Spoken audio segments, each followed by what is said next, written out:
I'm not too familiar with the fighter. My trainers did tell me he's a little on the wild side. I guess he comes and throws punches. But see me, I'm able to control the whole fight. I'm the rain man. I just have it in me. The fight tonight is gonna go nice and smooth. I'm gonna take control of the whole bout, nice and easy. Let the rain keep coming.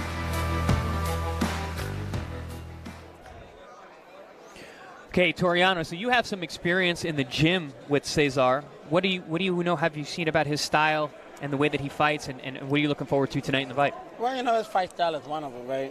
A peculiar one. He comes in, he uses his jab, he slips. But one thing you have to notice, he adjusts. He knows how to adjust. And got to give him credit.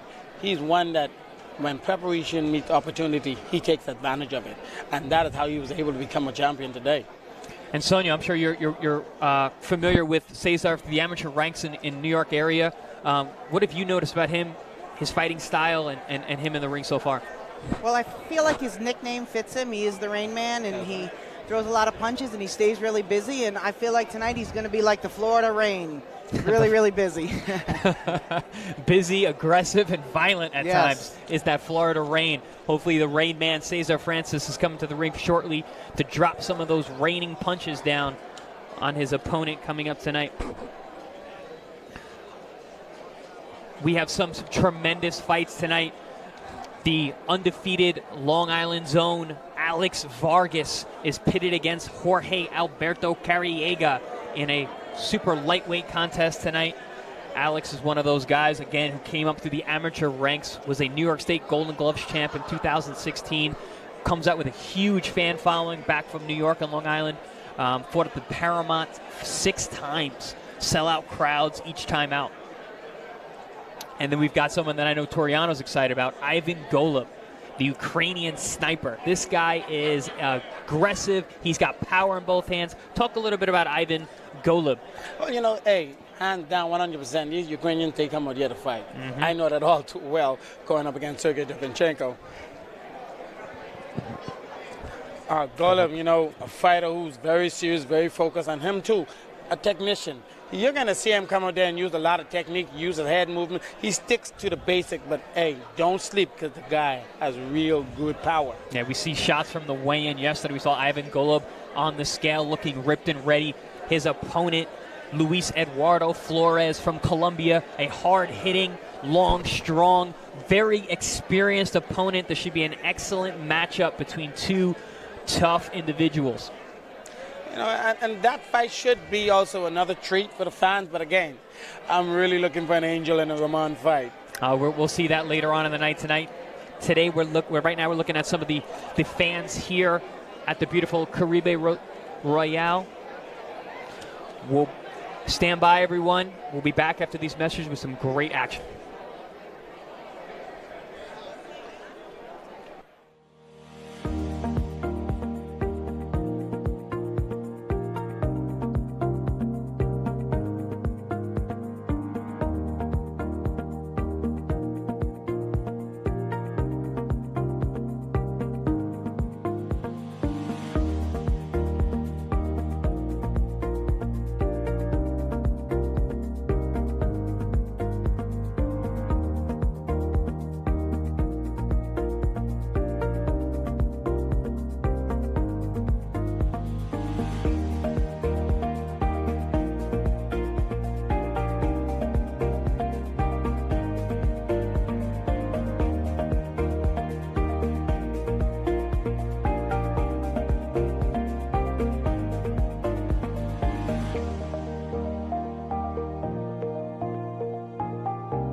And welcome back.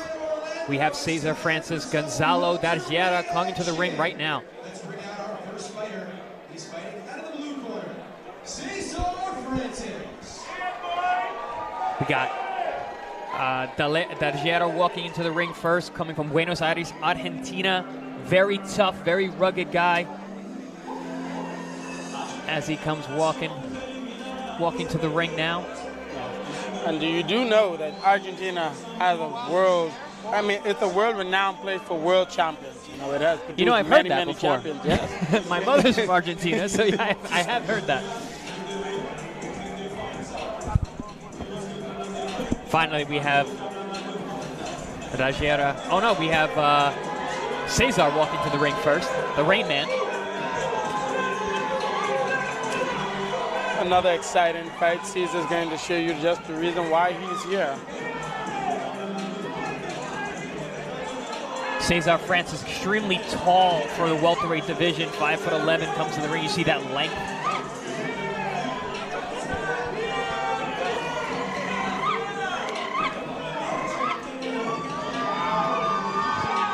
A boisterous crowd here for the Rain Man. Yes. Looking to take it to 8-0 tonight. Yes, 4 rounds in the welterweight division. Should be pretty exciting.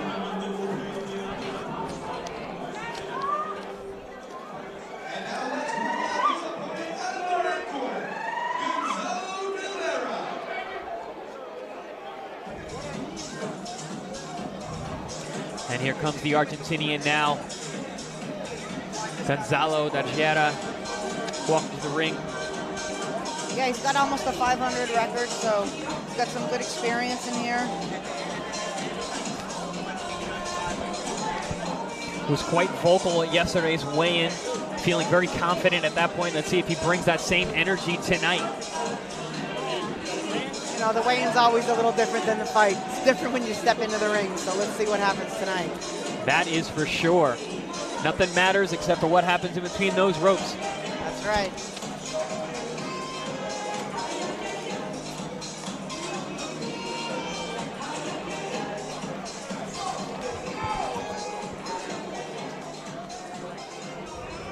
Ladies and gentlemen, live from the Carib Royale Resort in Orlando, Florida, in association with MTK, Global Boxing, Snack Nutrition, Havoc Athletics and Enterprises, ISI, and IFL TV, One for All Promotions presents Championship Boxing from Brooklyn to Orlando. Our opening bout is set in the welterweight division with 4 rounds of action. Introducing first, he is fighting out of the blue corner, standing at 5 feet, 11 inches tall, wearing the light blue trunks with the gold trim. He weighed in at 145.8 pounds. He enters this fight with a record of 7 wins, 0 losses, 5 of those wins by way of knockout. He is fighting out of Brooklyn, New York, by way of San Miguelito, Panama. He is Cesar Rainman Francis. And his opponent fighting out of the red corner. He stands at 5 feet, 8 inches tall, wearing the green trunks. He weighed in at 145 pounds. He enters this fight with a record of 7 wins and 9 losses, 5 of those wins by way of knockout. He is fighting out of Ciudadela, Argentina. He is Gonzalo El Malo de Lara.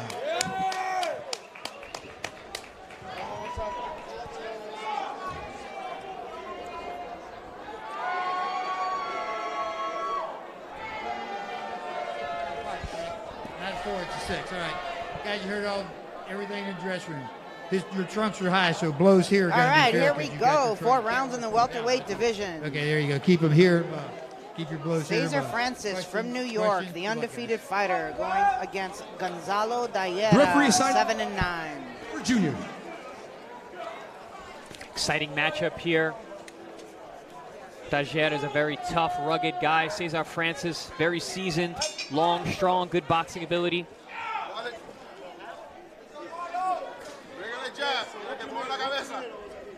You can already see the poise of Cesar. He's just very poised, hands up, using his eyes, looking for some clean shots. Cesar Francis, 5'11", very tall for the welterweight division, keeping that length, staying long. And, you know, you can tell that Cesar has done his research, you know. He does have some power.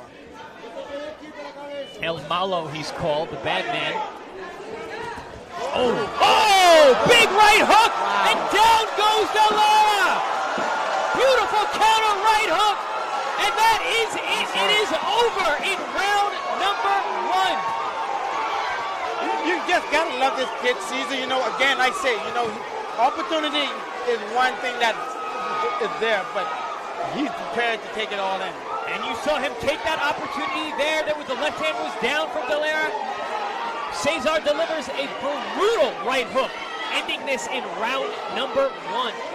Well, Cesar told me this is going to be an exciting night. His 3-month-old son turns 3 months old today, and he's Cesar Francis Jr., so he was really happy about that and was looking forward to a great night, and he did it right in the first round. Well, Dad came with the celebratory happy birthday knockout for his son, Cesar Francis Jr. And to this Cesar kid, he's on a roll, a winning roll. Let's take a look at the replay of that right hand bomb that ended things in a matter of seconds in round number 1. There we see that short right hook landed right hook. right on the chin. See Dayera, a very wide, rugged puncher, swinging with both hands, left himself open, and Cesar took the opportunity, just like you said, Toriano. He capitalized right on that when he saw that opening, and he put him right down on the canvas. You know, working with Cesar for quite a while, you can tell the kid can adjust real fast. He's going to be trouble for a lot of the top contenders in the world, even the champion. Yeah, at 5'11", he's got a tremendous height for the weight class. Got long reach at 72 inches, and he delivers that right hand with some serious power. Power, no doubt. Coach, look out.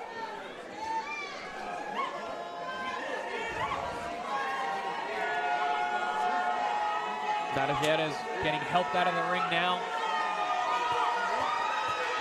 Crowd absolutely going nuts for Cesar Rainman Francis. Yeah, Cesar has a lot of heart. Remember his last bout in December 19th, 2020. He had a fallout on the opponent, and he said, whoever you got, I'll take. And they put him in front of him, and he won by TKO. So that's pretty exciting. Opportunity meets preparation, and then again, he can do it in the ring and out the ring. I told you a storm was coming. The Rain Man is here. He brought that Florida rain.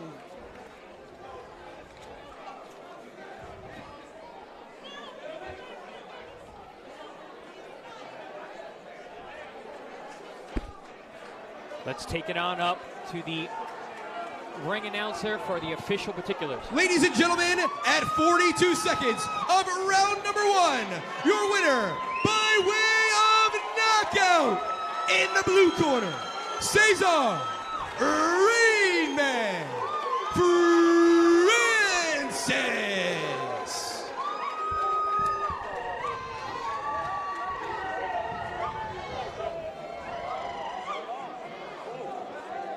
Well, that was a great first and quick round for Cesar. He came in, he stand poised, he had his defense up, he saw an opening, and he capitalized on it, and he put him down. Tremendous work there from Cesar Francis. Saw the opportunity for the right hand, had a man coming at him, throwing some wide shots, capitalized with a pinpoint, precise right hand, and ended matters in literally a matter of seconds. Hey, well, I must say, you have to give the credit to the power of Francis. It was a beautiful punch that you can see coming, but the power was definitely there, and he took advantage of it. Well, not only that, in boxing, it's not just about power. You got to use your eyes, make them miss and make them pay, and that's exactly what he did. Indeed. In a few moments here, we're going to be able to speak to the now 8-0 Cesar Francis.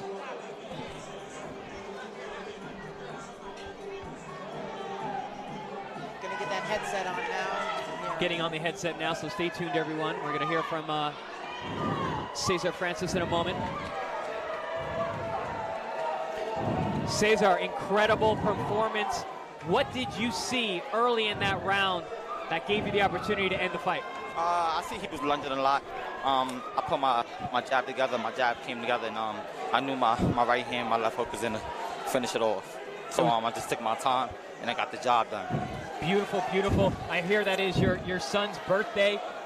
What a no, what a great it's not my son's birthday. It's not my son's third month. Born. Oh, I'm sorry. Excuse me. What a tremendous way to celebrate. What do you have to say to the fans out there? It went off. Yeah, man. Look out for Cesar Francis. You see what I do in the ring. Be careful. I told them the storm was coming today. That Florida rain is in town. Absolutely, it is. I like that. I'm a bit curious. You came out there, obviously you did your research. Your hands were a bit high. You protected yourself well. Is it something that you usually do before you... Yeah, absolutely. I'm sorry, the crowd is sharing rain, man. But yeah, absolutely. I always take my time with my jab. I fight behind my jab. I'm a tall fighter. So I do what I have to do. Well, tremendous job there, Cesar. Congratulations. Thank you for your time. We're going to take a look at the knockout again on the replay here. Thank you. We're getting ready for our next fight as they're walking to the ring. Here we see. I see a lunge. Right hand here, right uppercut, right, and then the right hook. That right hook landed right on the chin. Right on the chin. Coming up next after the break, Ofacio Falcon versus Jonathan Gray. You don't want to miss it. All action tonight. Check it out.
Welcome back to the beautiful Caribe Royale Resort in sunny Orlando, Florida.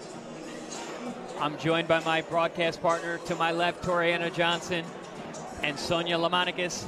We saw some great action so far. We had our second round KO by Brandon Lynch, the heavyweights, and then we just saw a beautiful one-punch KO by the undefeated Cesar Francis. Let's take a look now at some of the weigh-ins from yesterday afternoon.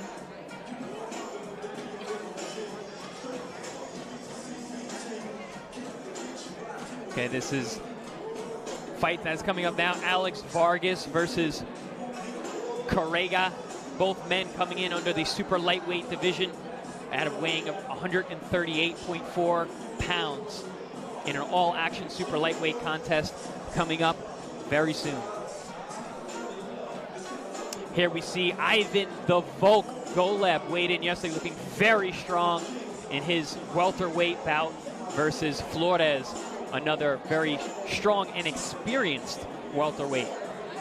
Having close to 50 fights in his professional career, this is a fantastic matchup between two very tough, experienced individuals. And now a look at our main event.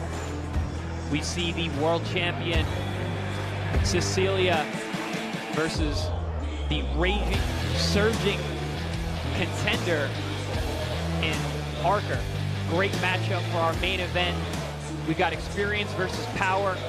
Should be a tremendous show. Everyone here is looking forward to it. We have a great turnout tonight. Make sure you stay tuned to watch all the action. Don't go anywhere. So guys, we spoke about the fights that we are excited about coming up tonight. So what can you say about the first couple fights so far that you've seen? Oh, you know, Cesar Francis, he did what he had to do. Like I said before, opportunity to meet preparation, and indeed, Francis is good in the ring and out the ring. He went in there and he knocked out Brandon Lynch, the heavyweight. I told you before, he reminds me a lot of the early prime George Foreman. Tremendous, tremendous. Well, we're going to take it up to the ring with our ring announcer, Blake, as he's going to bring in our next bout of the evening.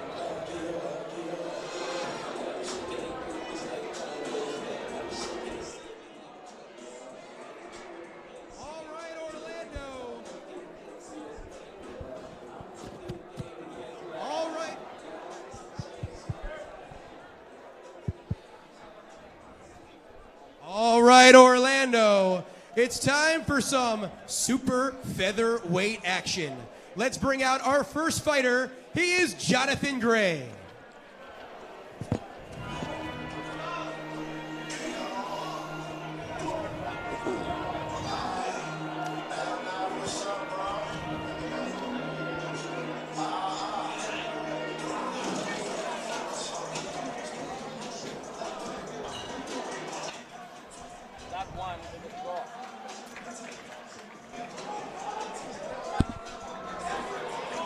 Walking to the ring now, we've got Jonathan Gray with a record of 0-1.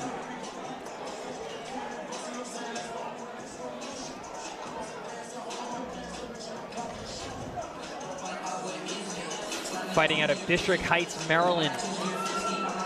5'6", weighed 128 pounds yesterday. And now let's welcome his opponent, Ofacio Falcon Jr.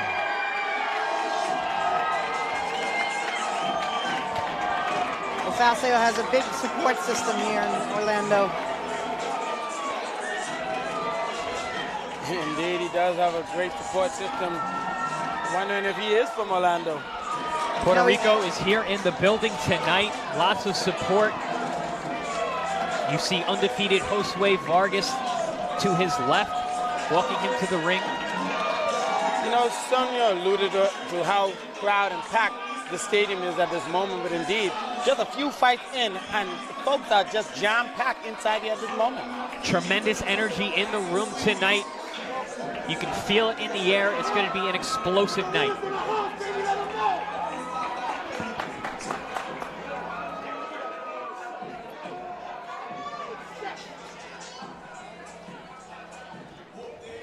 Ladies and gentlemen, the following bout is set in the super featherweight division with 4 rounds of action. Introducing first, he is fighting out of the blue corner, standing at 5 feet 7 3/4 tall.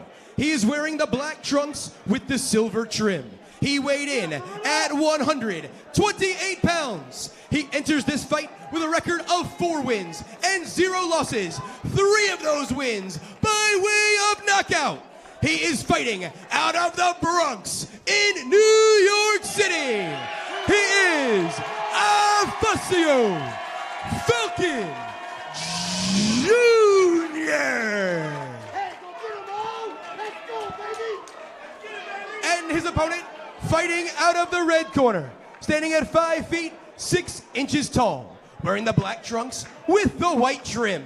He weighed in at 128 pounds. He enters this fight with a record of 0 wins and 1 loss, and is fighting out of Waldorf, Maryland.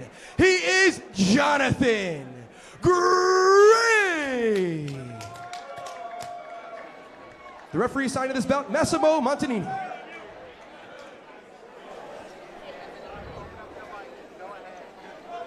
And just for the people at home who may be a little confused about the title bars and the names and the colors, there was a mistake with the commission in the back, and we're basing the corners now on the tape on the gloves. That's why you might notice that the names are switched. Not what was on the fight card. Yes, what's on their gloves. Exactly, exactly. Don't focus on that. Focus on what the announcers are saying.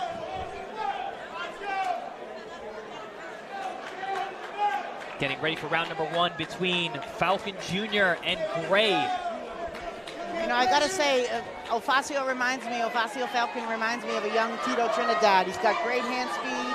He picks his shots, and when he was amateur, I always was telling him, you got that pro style. So here he is in the pros, and I'm happy to see him moving forward with his career. Well, so far so good. He's 4-0, undefeated with 3 big wins coming by way of KO. Looking to make it 5-0 tonight. Yeah, and I did speak to his opponent. He started a little late, but he loves the sport, and here he is in the ring. So let's see what he has for Ofacio.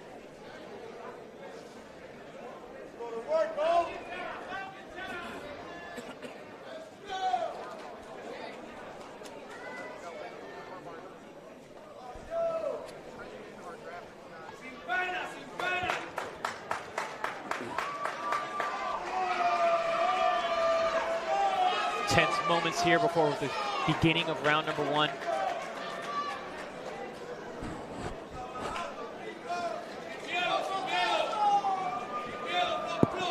It really becomes serious when your corner steps out of the ring and it's just you and the official in the ring and your opponent. That's when you know it's game time. That's one thing about boxing. It's one of the loneliest sports in the world. There's no timeouts. There's no tag-ins. There's no help from the outside. I am taken away by the atmosphere inside the stadium. You know, the fans are just terrific, but they are so energetic. Well, I know New York's happy to see some live boxing because we've been without for years. So I think all of New York came down to see these fights. I don't blame them. We've got about 6 inches of snow on the ground up there, so coming down to sunny Orlando is not the worst thing to do in February. Looks like we're waiting on a mouthpiece here, so.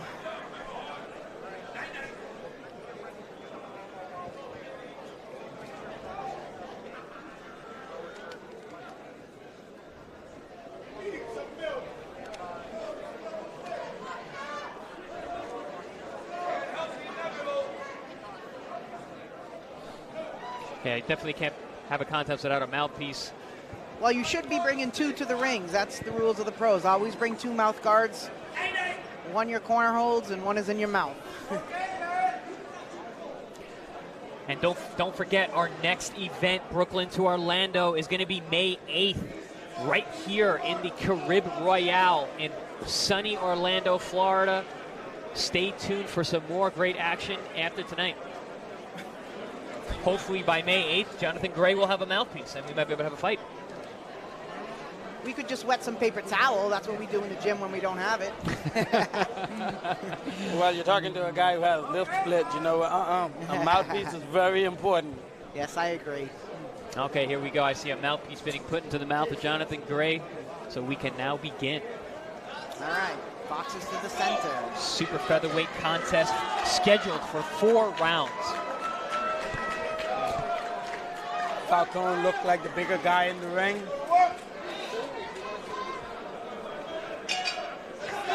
Get ready for that hand speed of Falcon.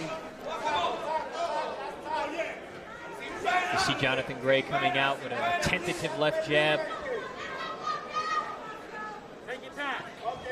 Ofacio's always taking his time in boxing. He's always looking at what he has for openings. And if not, he'll create an opening.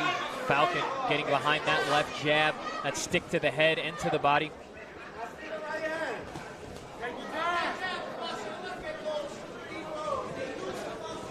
Ofacio Falcon Jr. in the black and silver trunks. Good body jab there.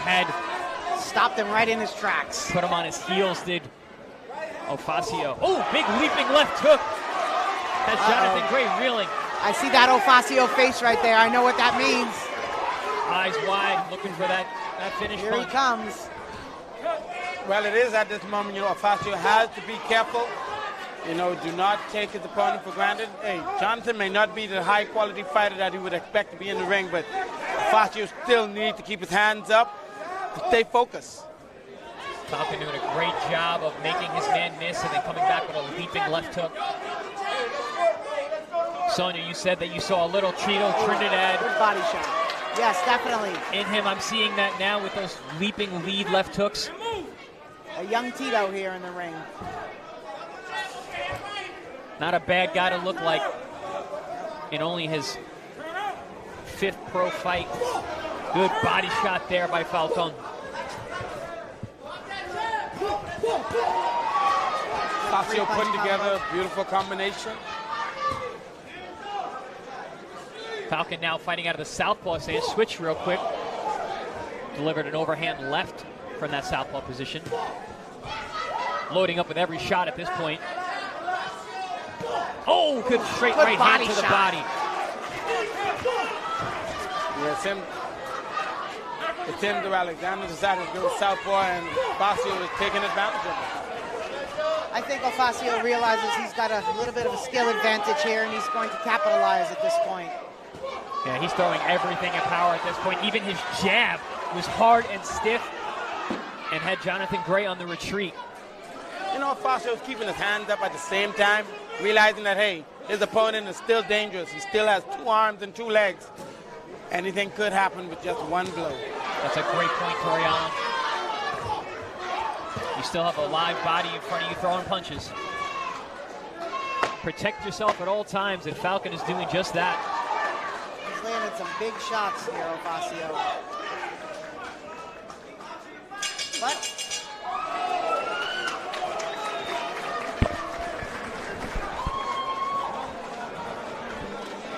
explosive round for Falcon Jr. You see him with that leaping left hook. We spoke about that Tito Trinidad-esque left hook. We see hard jab, more left hands from Falcon Jr. Very dominant with the lead hand. That left hand is Falcon Jr. And I like how Ofacio's moving forward, but he's still keeping himself balanced, and he's resetting, and then he's throwing punches again. That's really important to keep your balance. And he's definitely not forgetting his guard. No, he's done a great job of making Jonathan Gray miss while doing tremendous damage with both hands, especially with that left hand. Well, after all of that Jonathan went through, he's standing up in the corner. Didn't sit down for the rest. Well, he forgot his mouthpiece. He forgot his corner, forgot the stool as well. Or maybe he didn't know he could sit down. He also didn't know that he could wear boxing shoes tonight because he was definitely wearing Nike runners. That's usually not a good sign coming into a boxing ring. Oh, big overhand right. Good right hand. I don't think he's getting up from that. Beautiful, beautiful. He is on that canvas. It's over. And that's it. It's The over. fight is over. Big overhand right does it for Ofacio Falcon Jr. Scoring the 2nd round knockout in the opening seconds. That was a precise right hand, just boom, and it landed, and then he hit the canvas. You want the confidence on Ofacio's face, just at the last part of the last round, and you can tell his confidence was ready to knock him out. Yeah, you could tell in the eyes of Falcon Jr. He was wide open, looking for that shot that was going to end it. Here it is, a beautiful overhand right to the side of the jaw of Jonathan Gray. Bam. Oh, beautiful shot. A little bit of a delayed reaction with the knockdown there. He went down. Well, that's how you know he's really hurt, because he actually froze for a second before he hit the canvas. So, not even sure he knew what happened just now. Ofacio used that jab. His timing was great. I must say, he landed that right hand precisely at the right time. Precise is definitely a great word to describe that right hand. A beautiful shot. We're going to send it up to our ring announcer for the official particulars of the knockout.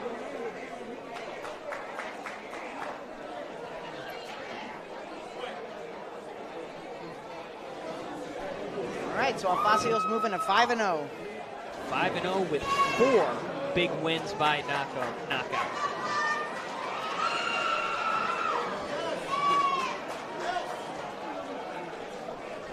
He's got a good fan base here down in Orlando to support him too, which is nice. It can be pretty motivating when you hear your fan club screaming.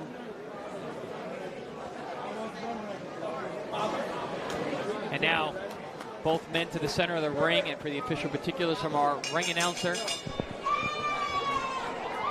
Ofacio's trained by his father.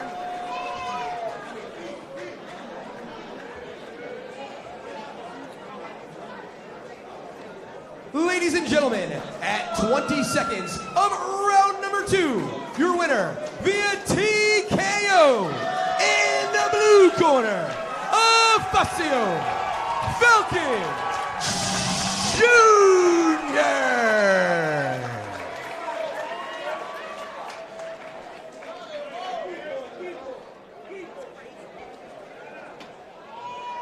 All right, well, that's a good ending to his 5th fight, and I'm happy for him, and I like his style. Oh, yes. You know, Ofacio does show great star power.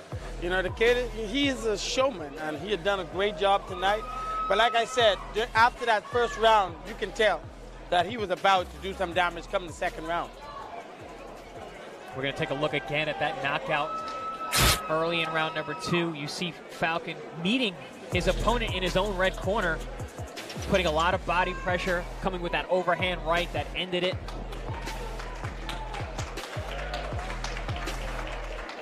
We got Ofacio coming here for an interview. Here he is. Congratulations, Ofacio. What did you see in round number 1 that allowed you to put so much pressure and end it early in round number 2 the way you did? Well, when I went back to my corner, my father, Ofacio Falcon Sr. and Jose Guzman, they told me just to calm down, apply my jab, start putting pressure using my jab, and then the jab to the stomach and then the right up top of clipping. Absolutely, it was perfectly executed, well done. We were all very impressed ringside with your defense, along with that great offense. Is that something that you guys work on a lot in the gym? Yeah, my father's a very defensive fighter. My father was once a boxer himself, so he told me to be very defensive in the ring. That's the key to not getting hit. You know, it's hit and not get hit in the sport of boxing. So that's something we practice every single day since I started actually. Phenomenal. After talking to you yesterday, you know, you talked a whole lot about your dad. It does mean a whole lot just to have him right here with you in the corner. Yes, it does. It does. It's very comforting. You know, sometimes you feel like the world's against you. There's times that you get in the ring, you have so much pressure. You know, look at this wonderful crowd that I have over here. You know, there's a lot of pressure. So when you have somebody like that in your corner, it's just very calming, you know. Well, I can attest to the relationship. I've seen you guys for years. You have great chemistry, and he's proud of you, and he loves you, and I just looking forward to your great career in the pros. I'm proud of you. Thank you so much. Shout out to Box Lab Management. Shout out to World of Hack, my manager. Shout out to my father and everybody that came out and supported me today. We're here to put on a show. We're here to stay. 5-0, 4 kills, baby. Let's get it. That's it, Ofacio. Thank you so much. Enjoy the victory. Next, coming to the ring, we've got Alex Vargas versus Jorge Alberto Carriega. Stay tuned. This way.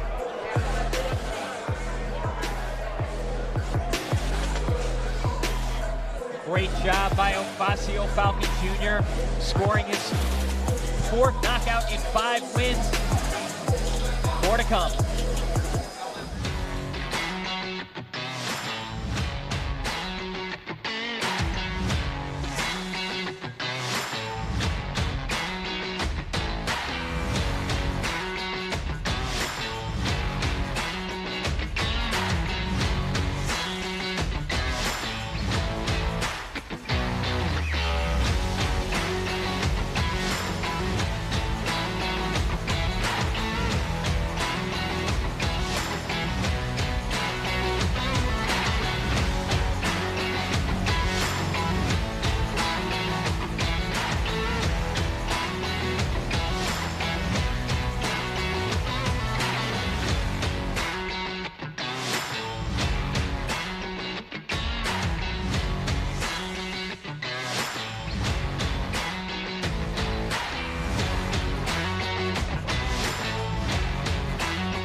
Welcome back to the beautiful Caribe Royale Resort.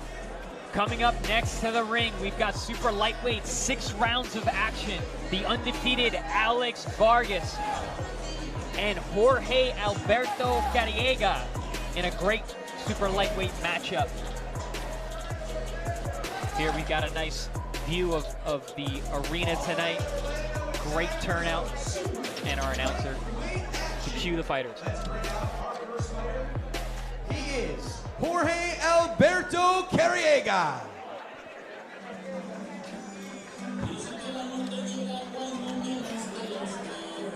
Jorge Alberto Carriega with a record of 4-4.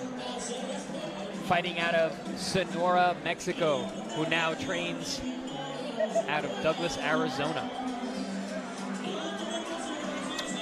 4 wins, 4 losses, a 4-year pro, coming in to upset the streaking Alex Vargas of Bellport, Long Island. And Alex is somebody, you know, Chris, you know very well. Yeah, I mean, he's another Long Islander like myself. This is Brooklyn to Orlando, but we've got a Long Islander coming to Orlando tonight. And they call him El Toro, which is the bull. So let's see if he lives up to his nickname. Well, we've got El Toro, the bull, fighting a Mexican fighter, so we're going to have all action ahead of us. Maybe a bull versus a bull here.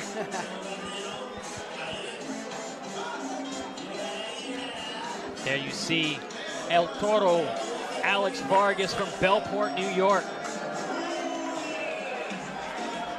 A 3-year pro, looking to make it 10-0 tonight. There we take a look of the last 5 fights for Vargas. Coming off a 2-fight knockout streak, which is the best of his career. Looking to make it 3 in a row tonight is the young 25-year-old Alex Vargas from Bellport, New York. You know, talking to Vargas last night, you know, he told me that, listen, I love New York, but oh, I wish it was just a little warmer. Well, you see that hat there. It's actually a sign of his Colombian roots. So he's much more used to the warmer weather down here than the cold New York weather. Yes. He told me yesterday he's very comfortable.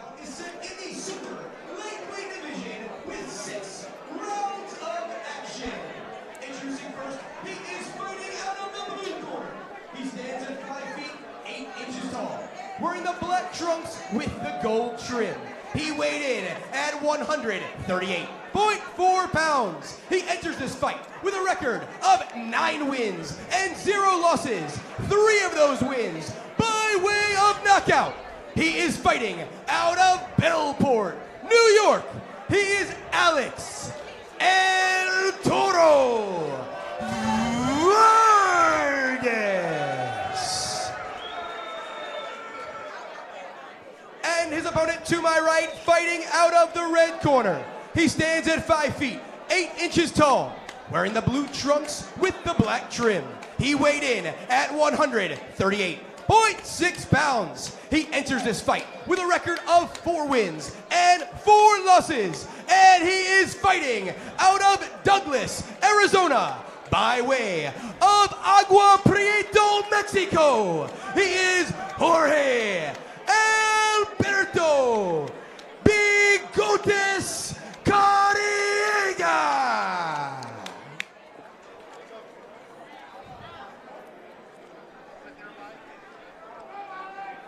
Here we go, both men come to the center of the ring. Super lightweight action, scheduled for 6 rounds. Questions here. Good luck, gentlemen. Alex Vargas versus Jorge Alberto Carriega. Yes, two Latino fighters. Should be an action-packed bout here. You'll see off the bout, we have one of those orthodox versus southpaw matchups. Alex Vargas being the southpaw, fighting with his right foot in front.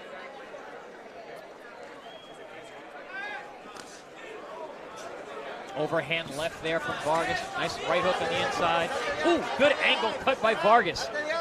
Alex firing right away, coming with those punches, keeping busy, and he's beautiful down. Body shot, right hook to the body, puts Carriega down. Well, you know, traditionally, you never go for the head of the Mexican. Nope, and you that's always it. go for the body. And that is it. And that's how you put him down. One punch body shot KO for Alex Vargas, bringing it to 10-0 with 4 big wins by way of knockout, making that 3 in a row for the surging Alex Vargas out of Bellport, New York. Well, he lived up to that name, El Toro. He came right in and put him right down. We'll see here on the replay, as you said, Sonia, El Toro pushing his man against the ropes, cuts a beautiful angle, rips a right uppercut right to the solar plexus of Carriega. Then you see Carriega go down to his knees, spits out his mouthpiece, which is never a good sign for a guy who's going to get up or try to get up. I like how Alex just casually walked to the neutral corner after he put him down. He said, "Oh, I guess my job here is done," and he just strolled on over. Well, and even just yesterday, speaking to Alex, he was so confident and he was so certain that, yep, this fight isn't going to last as long as folks think. And he sure did, came out and stopped it early. Well, he lived up to what he said. We spoke earlier about what you say and what you do at the weigh-in is not what happens on fight night, but tonight we saw that with Alex Vargas. Supremely confident, went in there, got the job done, extremely efficient, wasting no time.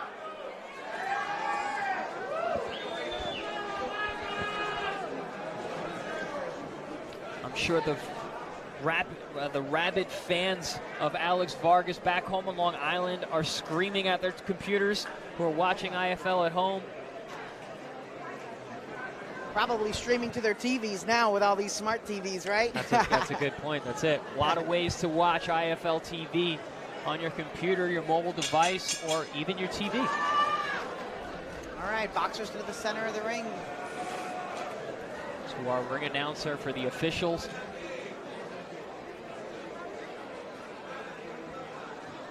Carriega still in a lot of pain in the corner. Not even make it to the center of the ring yet. Well, I know Alex is very powerful, so let's hope he didn't hurt his ribs, because he's hurting right now. I can see it all over his face. Yeah, he's walking very gingerly.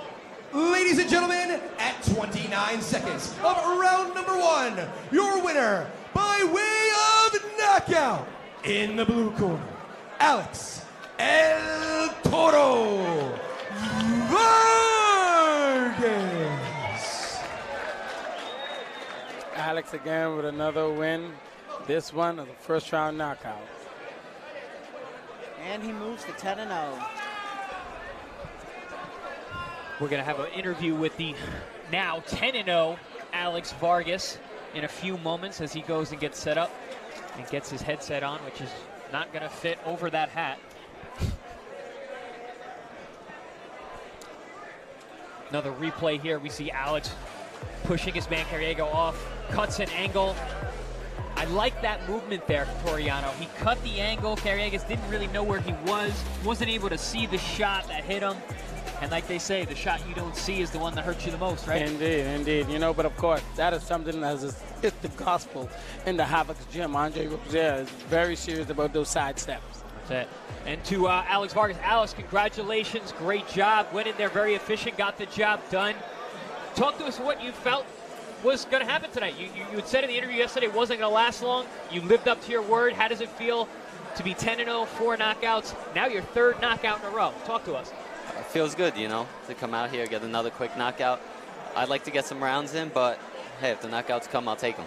As Andre Rozier says, you don't get paid for overtime. Great job. Anything to say to your fans back at home? Because I know they're tuned in. Thank you to all my fans tuning in.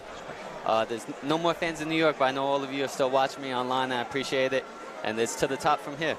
Alex, you told me how you love training in New York. Hey, you love it training down here in Boca with Chris Algieri.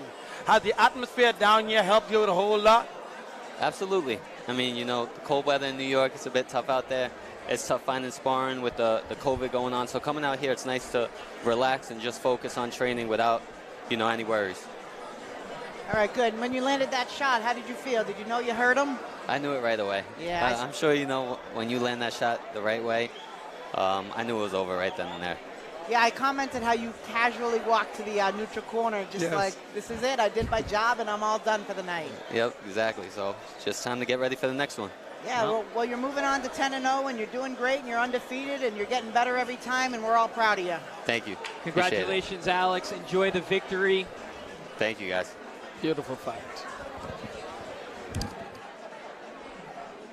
Great display there from the young Alex Vargas, 25 years of age, fighting out of Bellport, Long Island.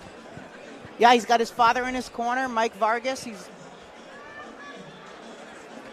It has been a tremendous night of knockouts from the opening bell until now. We're seeing a highlight here of some of that action. Oh, yes. And as you can see, the Rain Man just landing that right hand. It is so expected from him. Knowing how to adjust is very, very critical. Here we go with Ofacio Falcon's right hand.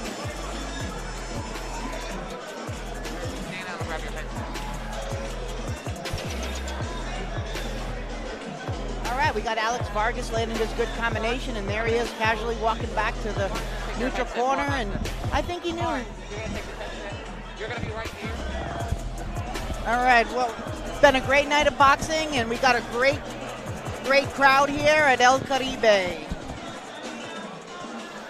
Now we're going to go to Chris with a special guest. Hi, everyone. We have a special guest with us tonight, Amari. How are you today? Doing great, Chris. Thank you very much. Having a fantastic show tonight. Everything is going well. We're having a fantastic show, great turnout, great weather in Orlando. Can't ask for more. Yeah, and how does it feel to have these fans here, to see everyone having a good time, almost like things of the past, right? You know, I think it's great. Caribe Royale, we're opening the door to boxing. It's hotels undergoing a transformation, $100 million transformation. We want to be the place to be in Orlando. And by bringing boxing here to Orlando on this magnitude and on this scale, it's part of the plan. And I understand that there is plans for several fights this year, just like this. Keep this going. One for All Promotions, Caribe Royale. We're going to be working together, and there'll be 4 or 5 shows this year. So we're getting off to a great start now and look forward to the rest of the year coming through it. That is fantastic news, especially for the people at home who are tuned in tonight on IFL TV, getting to watch this great action in the absolutely beautiful Caribe Royale. Thank you so much for the opportunity. Thank you for being able to put this on. Thank you, Chris. Great, and thank you. Absolutely. Stay tuned, guys. We've got more action coming.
We're back at the Caribe Royale live on IFL TV. Coming up next in cruiserweight action, Giovanni Scuderi versus Iago Goncalves.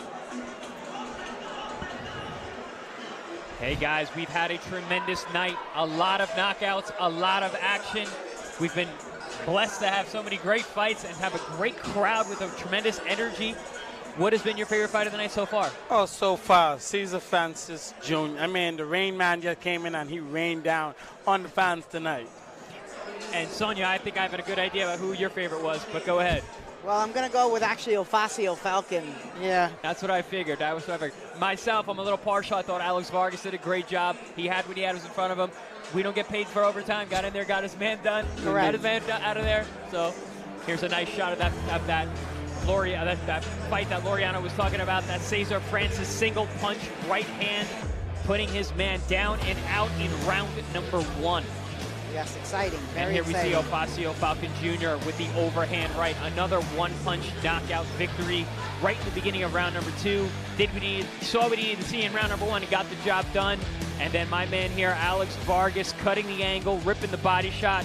One and done. Walks off knowing that the job has been completed. We have some great matchups left for us tonight. We have Giovanni Scuderi, someone that you've trained with in the gym in Brooklyn with the Havoc team. He has a great opportunity here. Very tall for the weight class, over 6 feet tall, fighting at cruiserweight. What's your experience with Giovanni? Well, Giovanni, he's one with great technique. You know, he keeps it calm, keeps it collective, but hey, don't sleep on that passive attitude he has, because he has explosive power, especially in his right hand. But like he said the other day, he's powerful in both hands. Yeah. Here we see another fight that's coming up tonight. Ivan the Volk Golub. This is a fight that I'm very excited about versus Flores there. Two probably the most experienced guys on the card, actually, matched up against each other. So this is going to be a tremendous matchup of experience and power. Both men bring a lot of knockouts to the ring. And our main event of tonight, which may steal the show still, even though with all these knockouts, we have the champion Cecilia versus the raging, soaring contender in Odessa Parker, La Bella Bestia, she likes to be called. She's coming, she brings big knockout power. She had a one-punch knockout her last fight, is looking to do the same tonight. Sonia, what do you see in that matchup for our main event? Well, what we're looking at is, Melissa's an undefeated fighter going against somebody with a lot of experience. But Melissa's been around. She's been amateur a long time. She's had a little bit of a layoff, but she's here. She's strong. She's poised. She's got power. And, I think it's going to be a great fight. She's going against somebody with a little more experience, but we're going to see what she has. Beautiful. Let's get to this next fight. We've got Giovanni Scuderi coming to the ring in moments from now. Stay tuned for some more great action.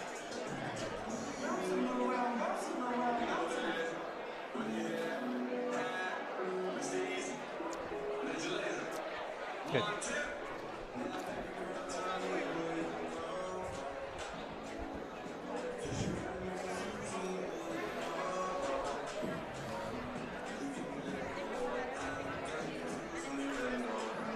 And now up to the ring announcer for the Scuderi Goncalves All right, fight. Orlando.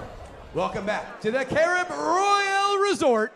And it's time for some more One for All Promotions boxing action.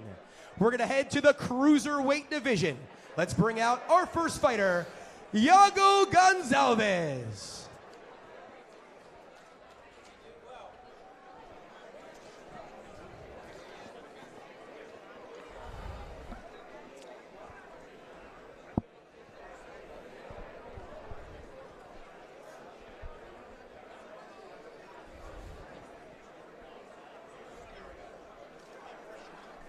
Coming to the ring now, Iago Goncalves, 0-1-0.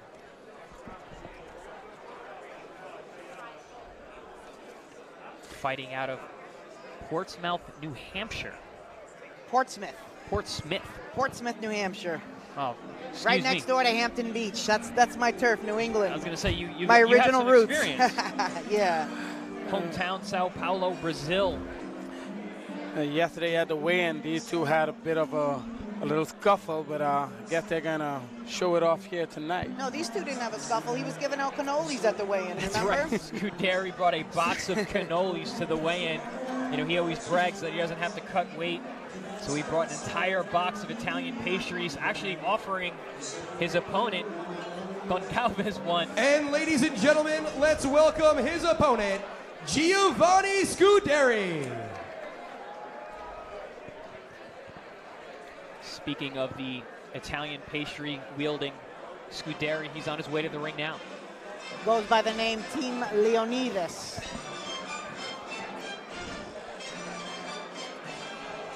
Scuderi is from Sicily, is Sicilian descent. Fighting out of Ridgewood, New York, training with the Havoc team over in Brooklyn. Here he comes. He'll be here quickly. He's tall. Long strides there from Giovanni Scuderi. 6'4", 197 pounds. Long and athletic.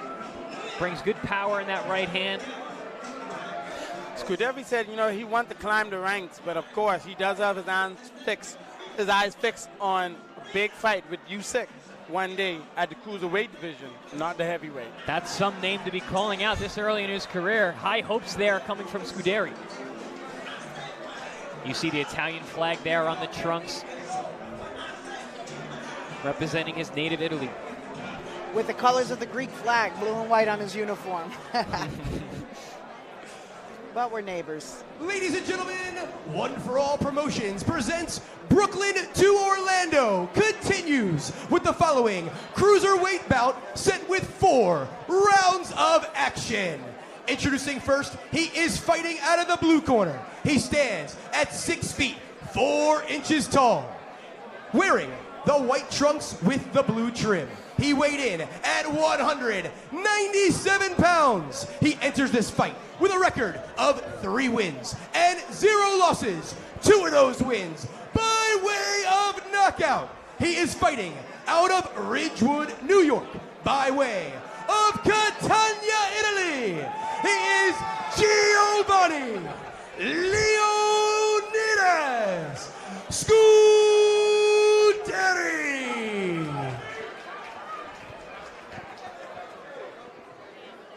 And his opponent, fighting out of the red corner. He stands at 5 feet, 10 inches tall, wearing the red trunks with the white trim.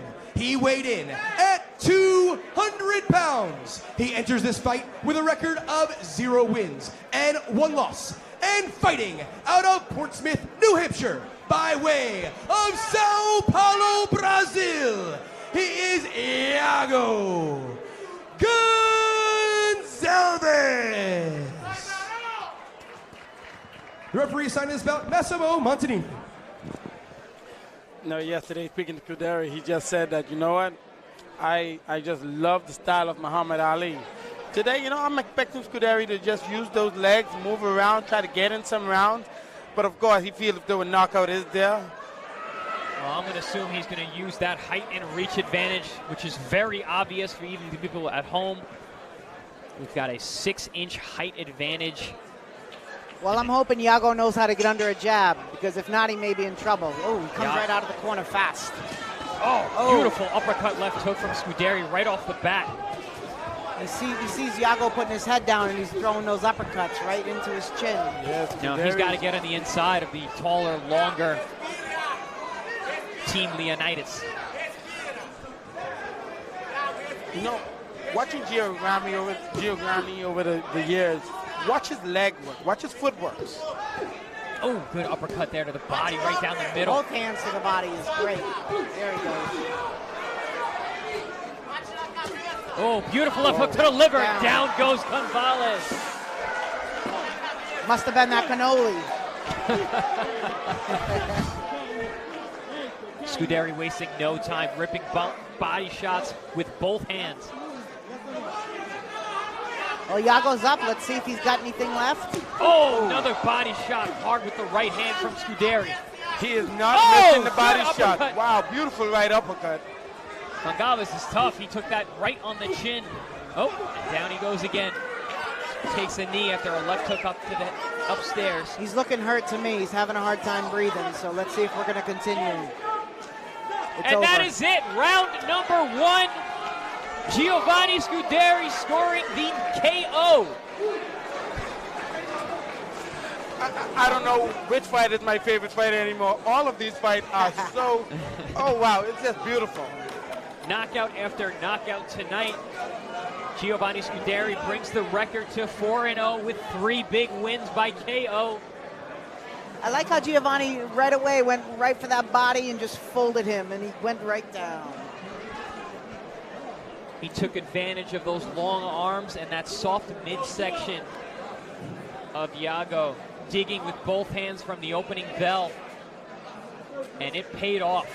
Here we see the right hook, right hand, left uppercut. That went right to the solar plexus there.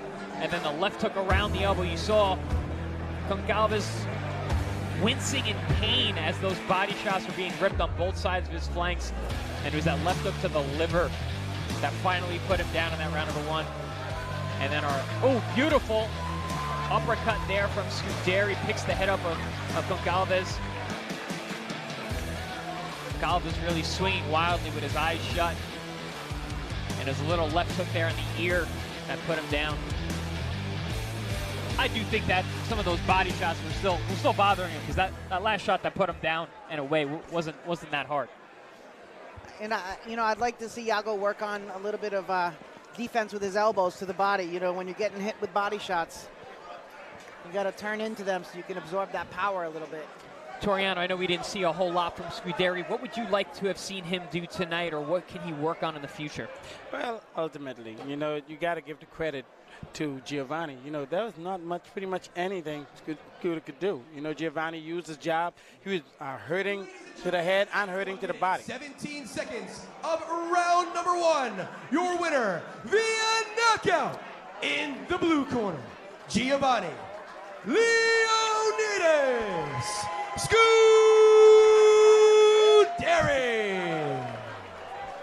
Okay.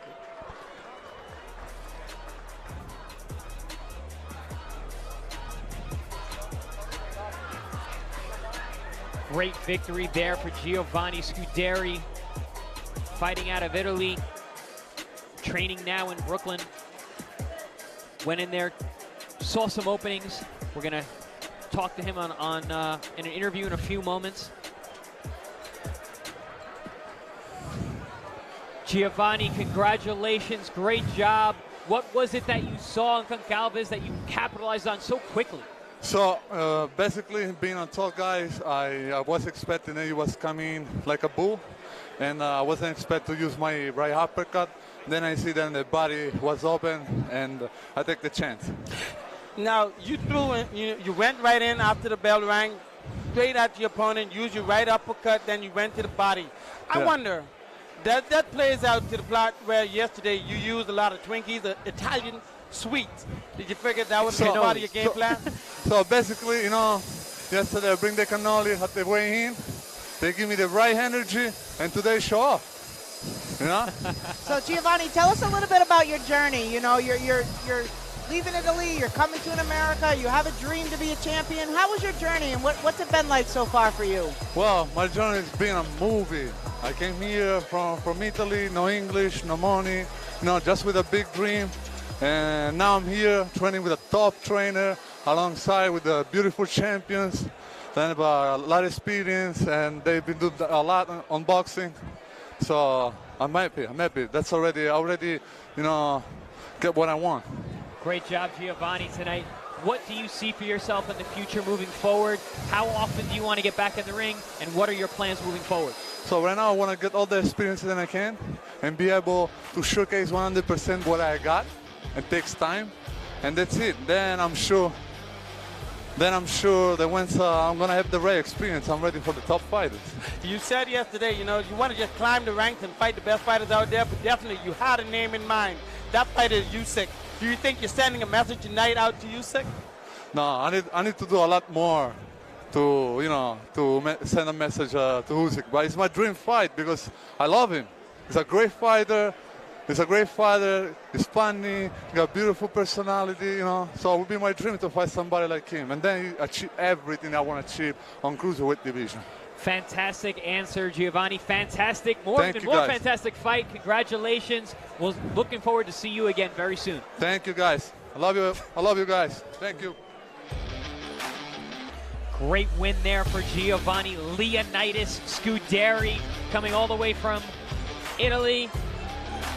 Get in there, doing the work, getting it done, and then putting in extra work, doing push-ups on the side after the fight. That's what you want to see. More action to come.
We are back live from the Caribe Royale IFL All for One promotions from Brooklyn to Orlando.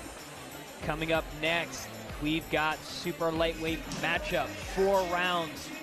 Anthony Soto 2-0 versus Isaiah Varnell 3-3-0. Isaiah Varnell on his way to the ring now. Isaiah's got some experience. He's got 6 fights under his belt with a 500 record, so we're not looking at an inexperienced fighter here. 6 bouts is a good amount.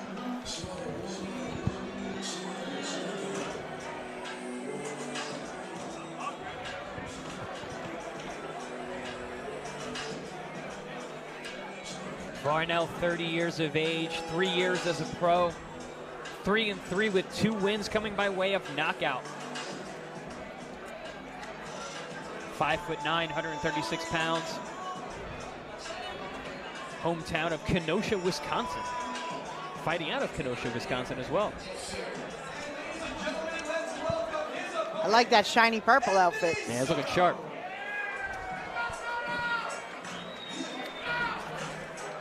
His opponent coming to the ring now, Anthony Soto.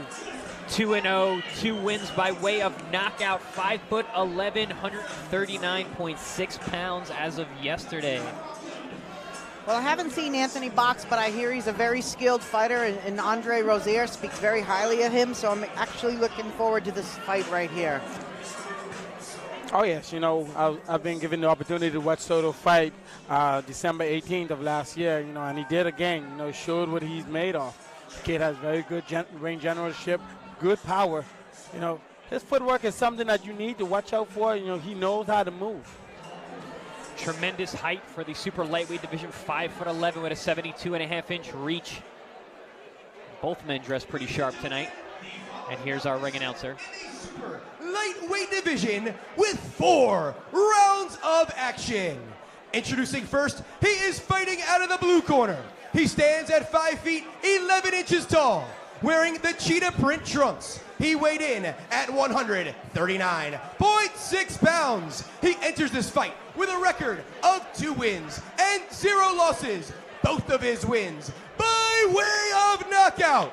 He is representing Team Havoc and fighting out of Pueblo, Colorado. He is Anthony True Soja Soto.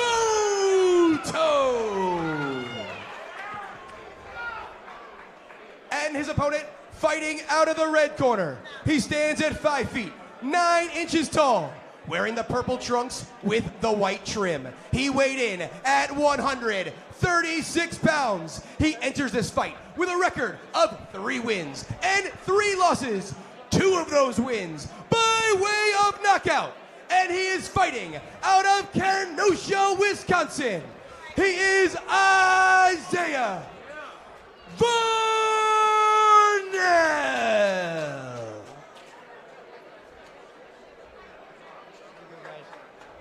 All right, gentlemen.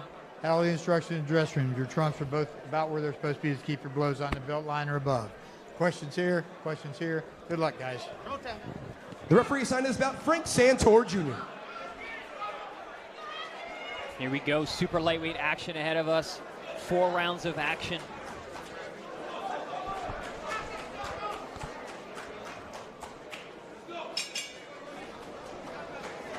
Coming up next, we have Ivan the Golub fighting in a welterweight contest. Oh, good jab there by Varnell. Right down the middle, pops the head back of Soto. Oh, beautiful exchange by Soto. Oh, good left hook there by Soto. Puts Varnell against the ropes. Both these men coming out and showing. I hear a lot of crack in Soto's punches, a lot of crack. Yeah, he's got good power, as Laureano had said. You know, Soto is one who have posed himself as very humble and very easy and very meek, but look at him in the ring. He's very ferocious. Very smooth so far, but definitely throws with a lot of power with both hands. And Varnell is looking very solid, good technical punches so far. Has landed some nice hard jabs. I like Soto's focus. He's keeping his eyes on the prize. Well, I told you before, you know, watch out for the footwork with Soto. You know, he knows how to do that sidestep real well. Soto using a nice jab, high and low, mixing it into the body and to the head. Showing some footwork as well as he circles out.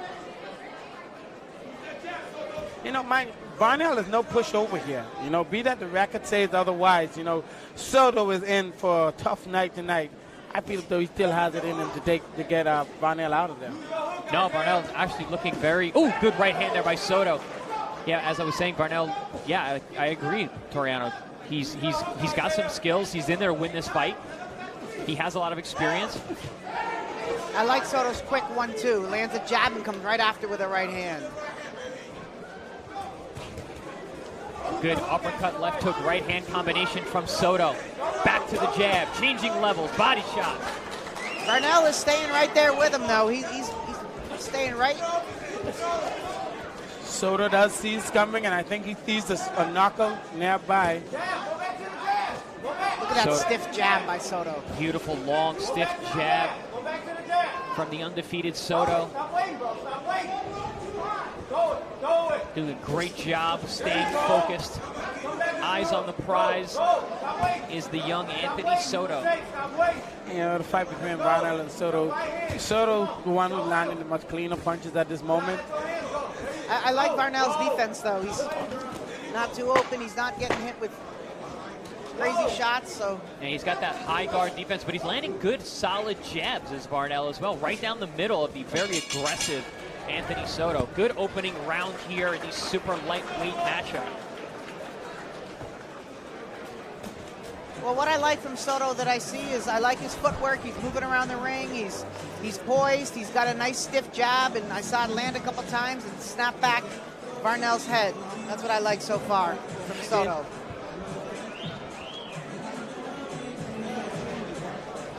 Well, you know, Varnell, you know, he went in there, you know, and he's using his jab. He's landing pretty well. Of course, you know, Soto's making him pay for not being busy, and that is something that Varnell needs to increase on, letting his hands go more, moving his head even more, and getting in, closing the gap and working that body of Soto, but Soto isn't letting that happen so easily. Great action in the first round. Both men getting some good work done. The young Anthony Soto definitely throwing more combinations, but Varnell was in there giving as good as he got. Round 2, here we go.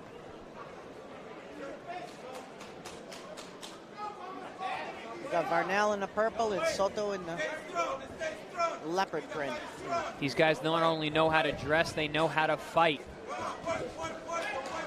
You know, Soto is throwing the combination with Varnell started this round with his jab. I think he's sticking to that because he has been successful in the first round with the jab.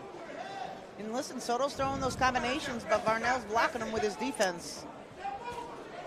So at least we're in the second round.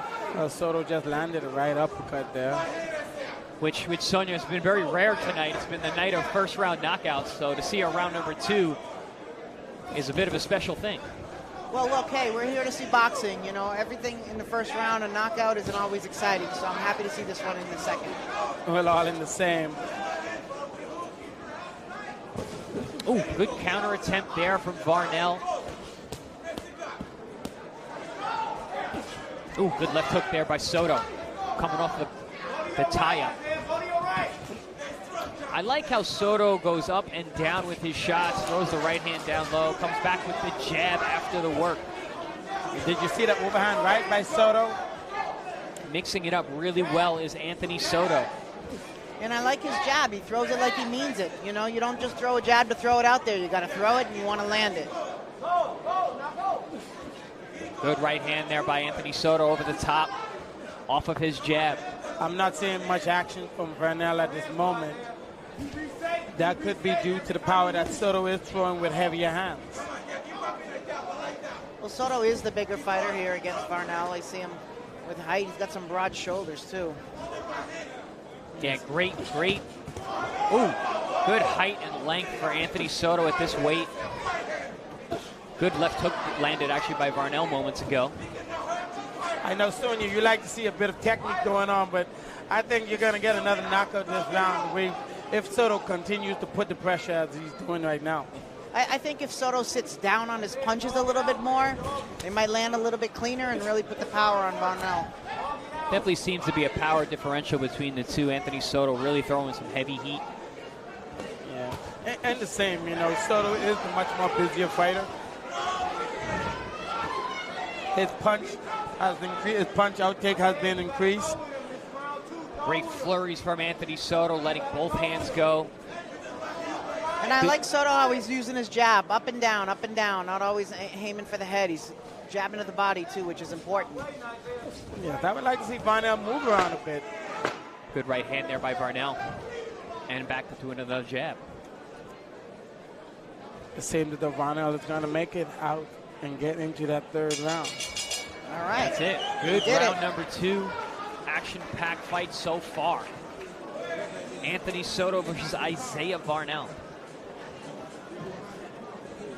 Yeah, I think, you know, all of that punches Soto's been throwing, I think it worn Varnell out a bit, you know. His punch output has dropped drastically, you know, and even right now, Soto has only picked it up.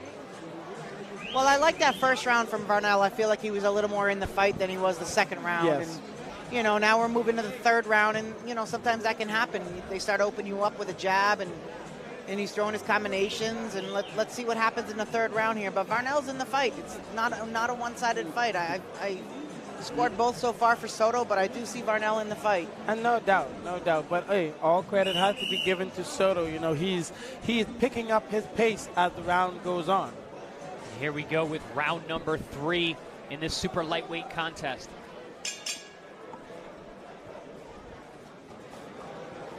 Right away, Varnell comes straight to the center of the ring.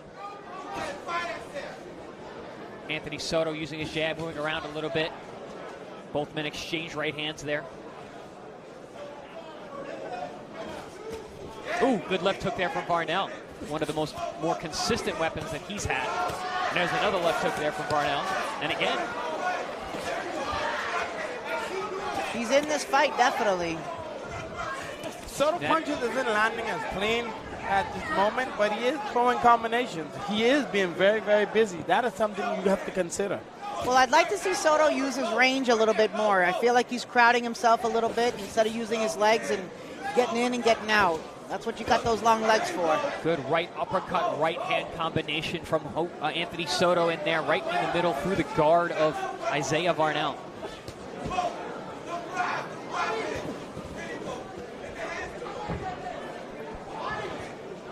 Varnell doing a good job of tying up Soto, who's trying to let his hands go on the inside. Now we're at the halfway mark right now of the third round. Good body shot there by Anthony Soto.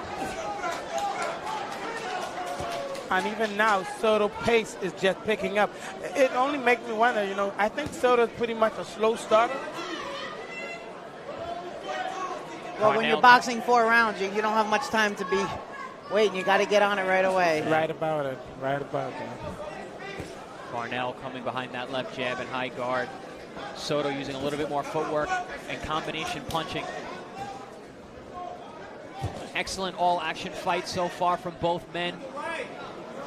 Yeah, this definitely hasn't been a one-sided fight. More jabs there from Varnell out of that high guard. Good body shot. Beautiful there by Soto, and the overhand right. Throwing with bad intentions on both hands.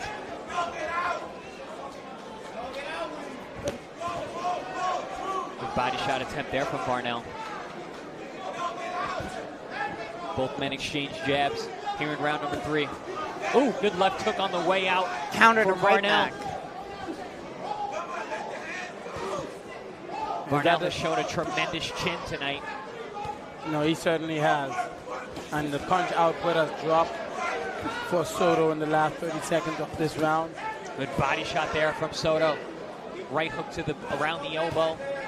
Soto's got a good one too. Sometimes he goes to the head and sometimes he goes to the body, and that's a good thing. You know, it is something that you're not seeing much body work from Varnell. I think Varnell's just trying to keep his head protected right now. That's what I see. Good end to round number 3. A little shove off there by Isaiah Varnell as he walks back to his corner.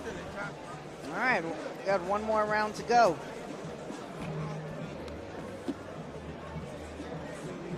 Replay some action here. We see what we've seen a lot of tonight. Anthony Soto letting his hands go high and low. And Varnell coming back with some shots of his own, especially ending on that left jab. Here we see a nice body shot attempt. Both men exchanging left hooks on the inside. I don't see a lot of clean punches landing. I see a lot of punches being blocked by these gloves here. So I see a lot of good defense in this fight. Both men obviously very seasoned, even though it's earlier in their careers.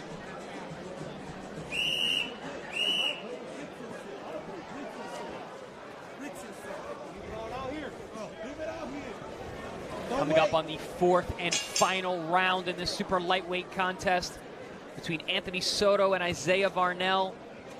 Been an action-packed 3 rounds so far. Let's see who can close the show. Ooh. Good exchange there from both men. Well, this is a good round to make a statement if the fight is close. This is it right here. Let it all out. These guys are throwing heavy leather right now with both hands. Both of them feeling like they need this round to win. Soto being the more aggressive fighter with punches and bunches, backing up Varnell. Well, I like how Soto came out this round. He's really fighting this round and throwing good punches and combinations, and I think that that's important. He knows it may be close, and he needs to get some good scoring in. Well, this round he is certainly sitting down on his power, on his punches. Ooh, good body shot there from Flores. Landed a left hook on the liver around the guard of Isaiah Varnell, that high guard that he's been utilizing all night long. Looks like Varnell felt that body shot. But he's still in it. Good hard shots there from the young Anthony Soto. Finishes with a jab. This is the 4th round and final round, and Soto definitely does not want the bell to ring. without a knockout. Now he's going for it, isn't he? Sometimes you just don't want to leave it to the judges. You want to finish your job in the ring. Good right hands for both men there. Varnell first, and then Soto came back with his own. I like those body shots from Soto. Yeah, he's digging both sides quite well. Well, the body shots can really slow you down and bring down Varnell's hands, which it seems to have done a little bit. Oh, good right hand from Varnell. Beautiful counter shot over the top. Just when you think Varnell is out of it, he always had something to come back and show that he's still in the fight. Throwing some very sharp counters right now is Isaiah Varnell, fighting out of Wisconsin.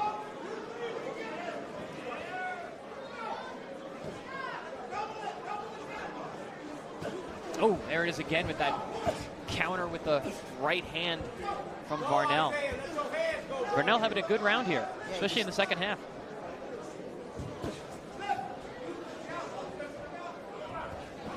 Oh, good right hand from Soto there. Coming to the last 30 seconds of this round. Varnell is still showing that he is in this fight. Oh, good work along the ropes here from Anthony Soto. I like that combination right there. Both men throwing hard shots to the head and the body. And sometimes you got to just punch with him. If he's punching, punch with him. Punch at the same time. You don't got to tell these guys twice to throw punches. They have been throwing all night long. And Soto is fighting like he's losing, but he is doing a good job. All right. Excellent end to a 4-round war between Anthony Soto and Isaiah Varnell. Chris, that's our first fight that did win the distance. No, because Daniel, our first bout. Yeah, Daniel, our opening bout, which was not on television, it's an off-TV bout. That went the 4-round route. I wouldn't mind seeing these guys do a couple more rounds. That was pretty entertaining stuff. They do look like they have a lot in the gas tank to go. We could ask the crowd to start chanting 2 more rounds. That's not the way it works. I wish it were, but sometimes. Gotta go to the contract.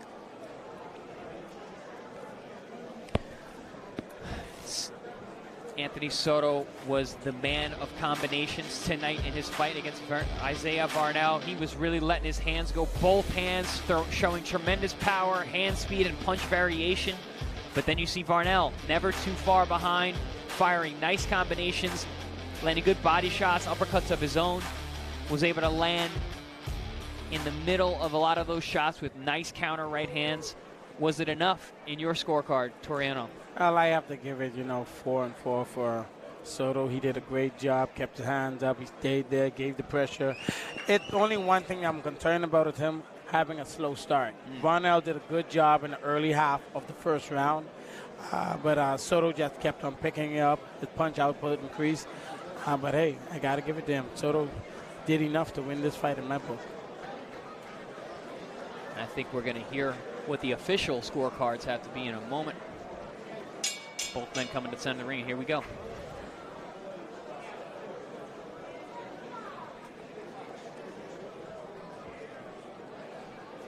All right, let's see what the judges think. Ladies and gentlemen, after 4 rounds, we go to the judges' scores.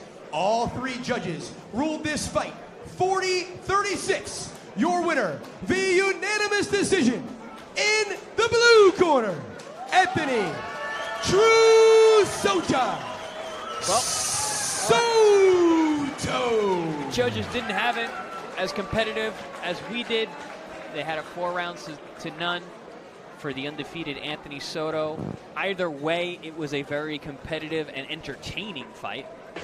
Yeah, I saw a little disappointment on Varnell's face, but I think if he watches the replay, he'll see his mistakes.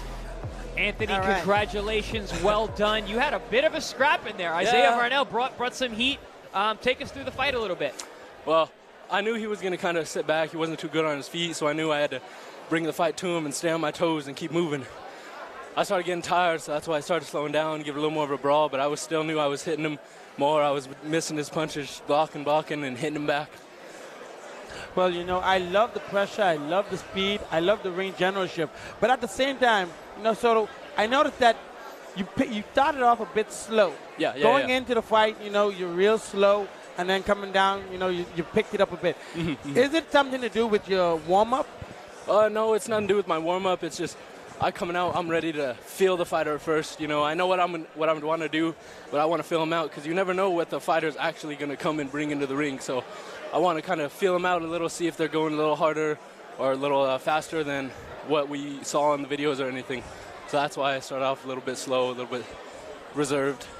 Well, Anthony, I want to compliment you on your jab. I think you got a great stiff jab, and that's a great thing to set up combinations and other punches. So continue working with that jab and make sure you use those long legs in the ring, and I think you got a great career ahead of you. Thank you very much. I want to give a shout out to all my supporters, Stevie Contreras especially. Shout out for my fans and all my family and just everyone behind me. I just thank you guys. I love you all so much. Thank you very much. Anthony, thank you and congratulations. Look to see you soon. Right on. Thank you.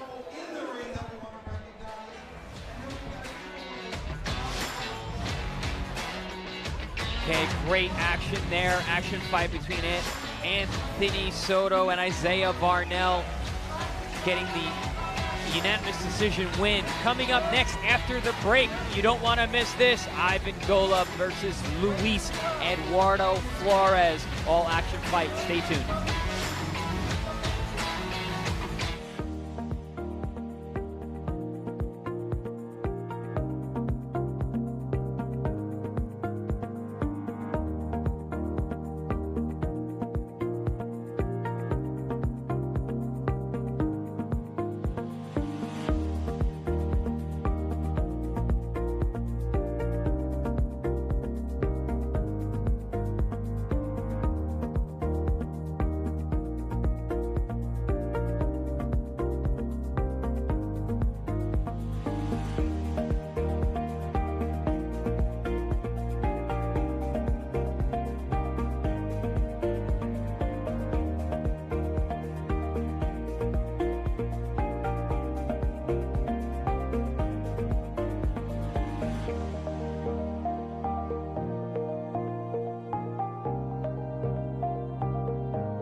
Welcome back to the beautiful Carib Royale for the IFL All for One Promotions Brooklyn to Orlando Night of Fights.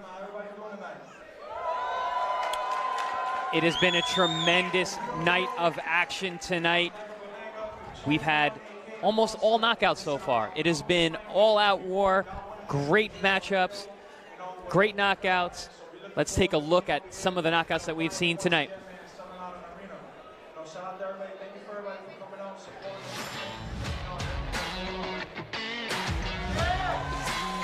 Oh, again, Cesar the Rainman Francis. You know, he's doing what he does best, and that's knock you out. He brought the rain down tonight. Here we got Ofacio Falcon with the right hand on the chin, and he is down. We've got the surging young Alex Vargas working that body, getting his man out of there early in round number 1. Some great knockouts tonight. Speaking of body shots, we've got Giovanni Scuderi ripping bolt shots to the body, coming all the way from Italy to do some damage. What a star. And then in our TV bout that actually went the distance. We had Isaiah Varnell and Anthony Soto. Coming up next is a tremendous fight. We've got Ivan the Volk Golub fighting tonight. He had this to say yesterday at yesterday's weigh-in. Ivan the Volk Golub. Listen, everybody, ladies and gentlemen, y'all already know my signature when I say after every fight now. On the countdown when I hear I'm a fucking monster. You ready? 1, 2, 3.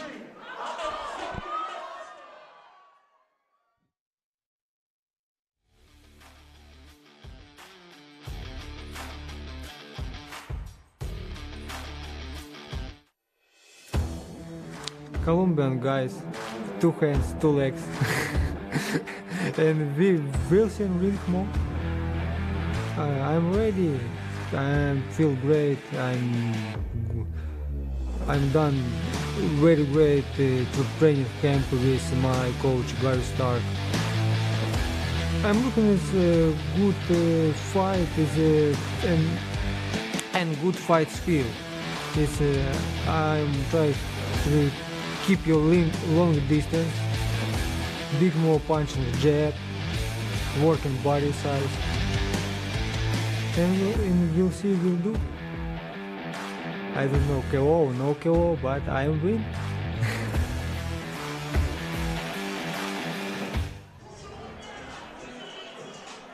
We are back at the Carib Royale. Matchup of Golub and Flores coming to the ring in moments.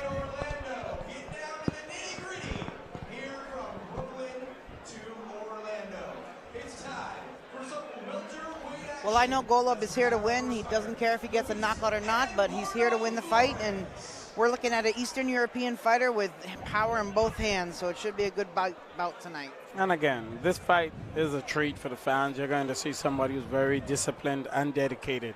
Golub, I must say, you know, he's a star in the making. A lot of experience from both boxers here. Yeah, this has been a fight that I've been excited about. Just looking at the records, watching some of the old fights. You've got two very experienced, the most experienced on the card, fighting each other.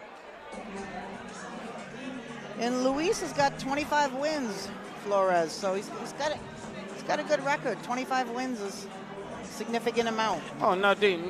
Luis is not a pushover. You know, of course, you know, I'm still, you know, rooting, you know, for Golub. You know, he's a disciplined fighter. I've worked with him several times, you know, and I've seen how ferocious his power can be. At the same time, his technique and footwork, it is something to be mesmerized about. Speaking of Ivan, here he's coming to the ring now. Ivan the Volk Golub. With a record of 18-1, 14 of those wins coming by way of knockout. Fighting out of the Ukraine, but training out of Brooklyn with Team Havoc and Coach Andre Uncle Dre Rosier. Yes, Uncle Dre. Uncle Dre, well known in the New York area and worldwide as being a world-class championship trainer. Always bringing the havoc. Bringing the havoc is what he loves. He doesn't like overtime. And if anybody makes mistakes, they're doing push-ups even after the fight is won. Oh, it doesn't even take a mistake for Andre to penalize you now. That's good discipline for these fighters. And let's hear from our ring announcer about tonight's fight. The following bout is set in the welterweight division with 8 rounds of action. Introducing first, he is fighting out of the red corner, standing at 5 feet 9 inches tall, wearing the black trunks with the gold trim.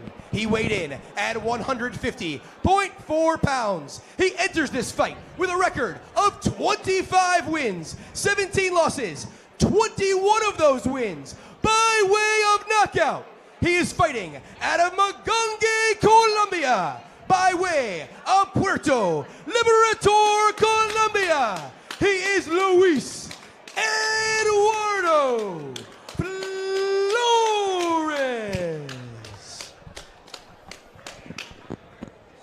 And his opponent to my left, he is fighting out of the blue corner. He stands at 5 feet 11 inches tall, wearing the red trunks with the gold trim.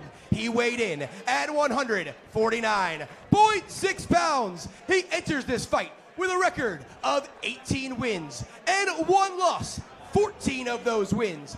By way of knockout, he is the current U.S. NBC welterweight champion and a former NABF junior welterweight champion, fighting out of Brooklyn, New York, by way of Gorlovka, Ukraine. He is Ivan the Volk Golub.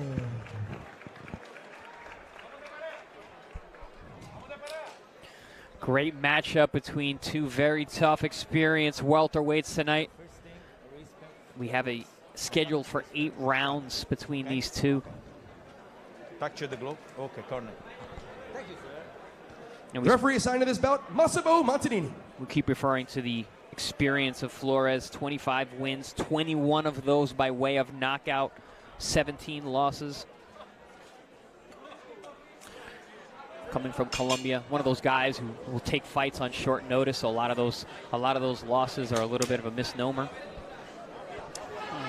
Hey, don't be mistaken. You know, Golub, 18 fights with 14 knockouts. That's a big statement.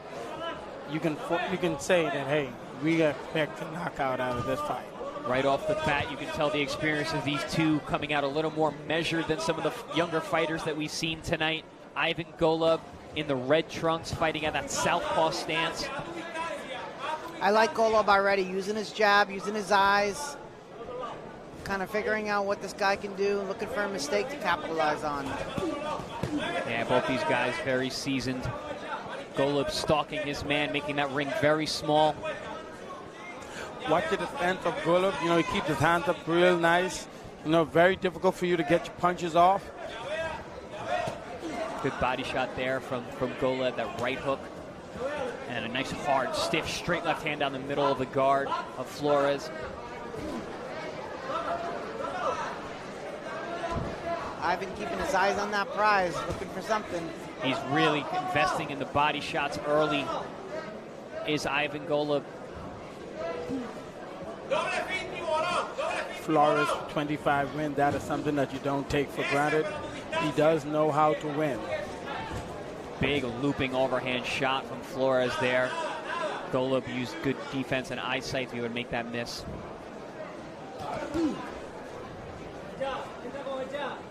Well, Flores is in it. He's throwing combinations. He's firing back. Yes. Good body shot on the inside there from Golub. Flores back up a little bit. Flores throwing that double straight right there. Yeah, landed good with that right hand, did Flores, after that double right hand. Good body shot there by Golub. Straight left hand to the breadbasket.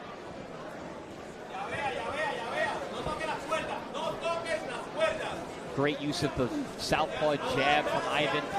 And he's using his feet well. He's stepping away when he sees those wild punches coming from Flores and resets and gets back to business. You can see that advanced amateur Ukrainian background pedigree in Ivan. Good footwork, in and out, darting style. See, he made him miss again. Flores moving backward. I think he does feel the power of Golub. Golub, the naturally bigger man, fought most of his fights at 47 or above. Flores fought as low as 130 pounds in the past. Golub doing a good job of cutting off the ring, stalking his man, putting a lot of body pressure, as I like to say. Yeah, Golub doing a lot of stalking here. Not much punches thrown in this round. Good opening round for Ivan Golub. We're going to take a peek into the corner of Ivan Golub, who trains in Brooklyn with that Havoc team.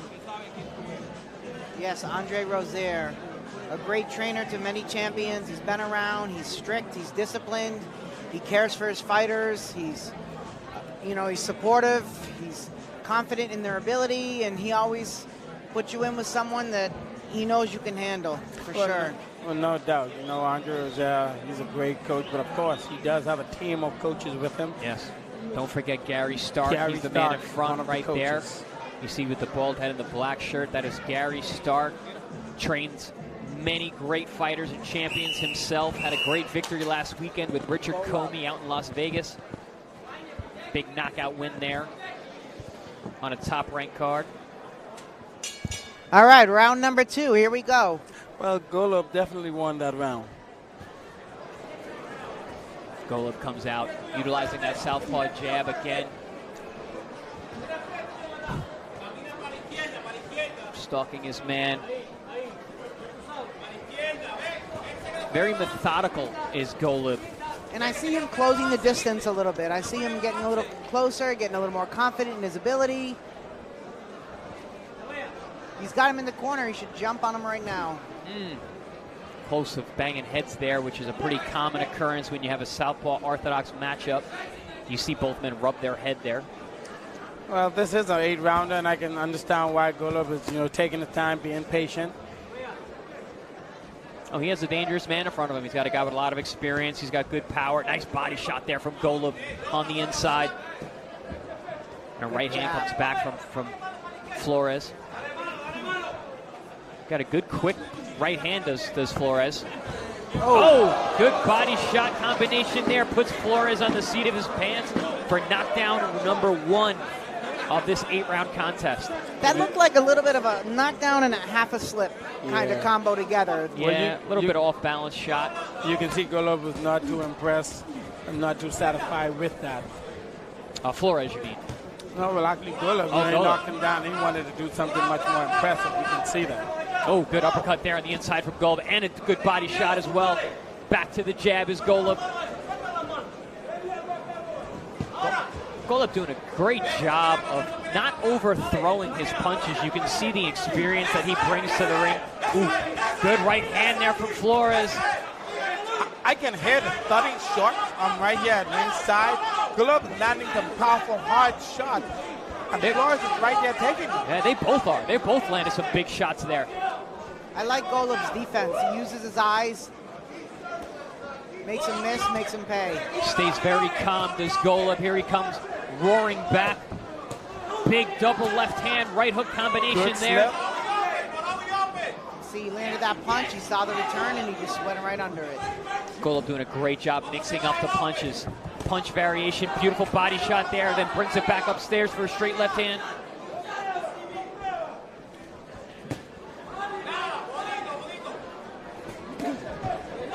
Well, Flores is still in it. He's still firing back. He's got his hands up. And still throwing with power. But Golub caught him with a big right hand from Flores. Good counter shot. That's good. I see Golub's got a little chin, too. Yeah. Golub definitely felt that, but he came right back with shots of his own.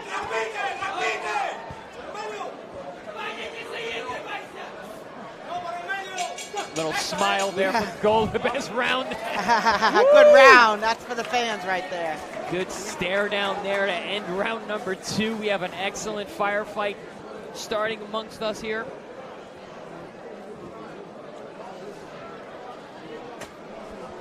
Great action-packed round number 2 on both ends.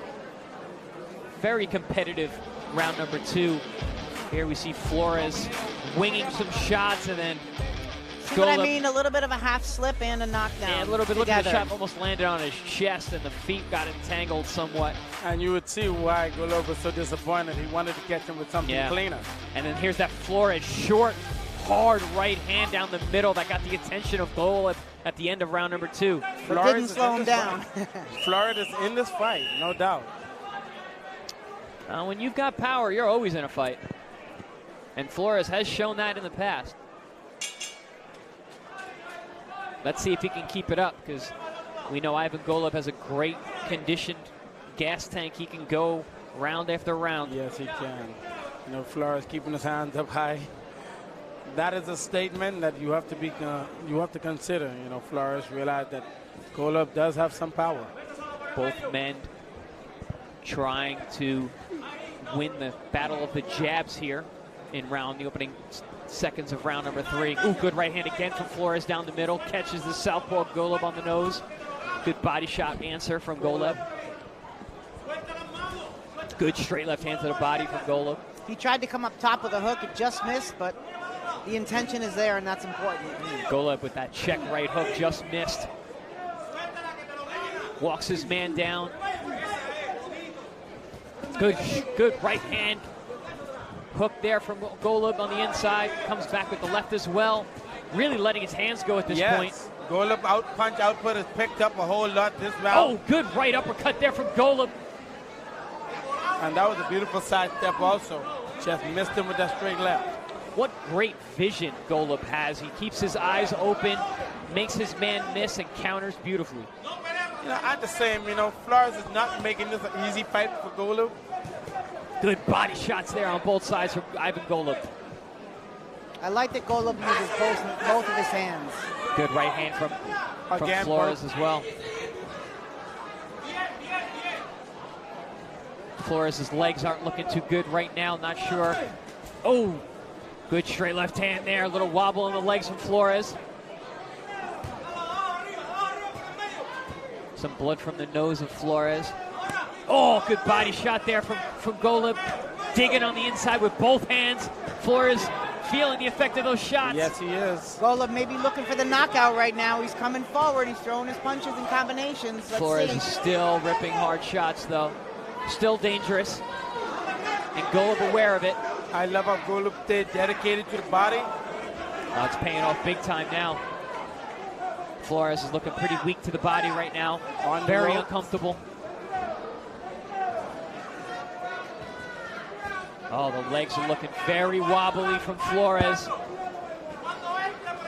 Surprised he's still standing at this point. Golub got him back on the ropes again. This is the place Flores does not want to be. Oh, big shots from Golub. Oh, good shots there from Golub.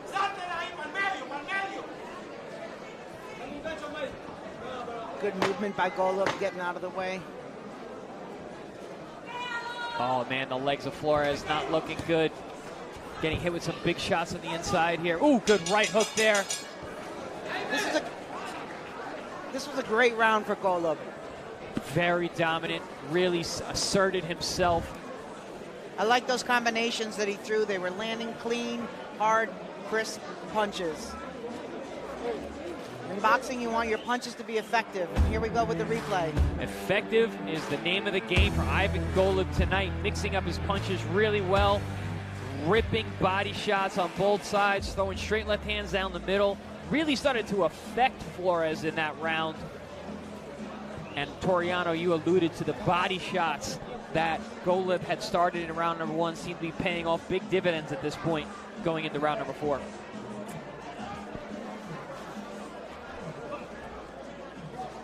See some blood around the eye there. Little cut over the left eye of Flores. Nothing major, but man, if Golub sees that, he may go after it and try to open it up. So let's see what happens this round. Round number four in this welterweight contest. It's been an all-action affair so far. Golub keeping a tight guard at this moment. I'm hoping he's going to smell that blood like a shark and go after him. Flores is looking more and more uncomfortable as these rounds go on. Oh, Golub slowly just turning up the heat round after round. Yeah, I see Flores slowing down a little bit. We got Golub in the red shorts and Flores in the black. Flores still throwing big shots. A nice left hook there. Beautiful action by Golub, but hey, you have to understand and notice that Flores is still in the fight. He does land some beautiful shots. Like that one to the body there. And Flores is dangerous. He throws punches in the middle of you throwing punches. A lot of times you get hit with shots you don't see. Very dangerous puncher. Yeah, I got to give those last 3 rounds to Golub. You know, he's been busy, been active, been powerful. You know, he's been the one dictating the pace of this fight.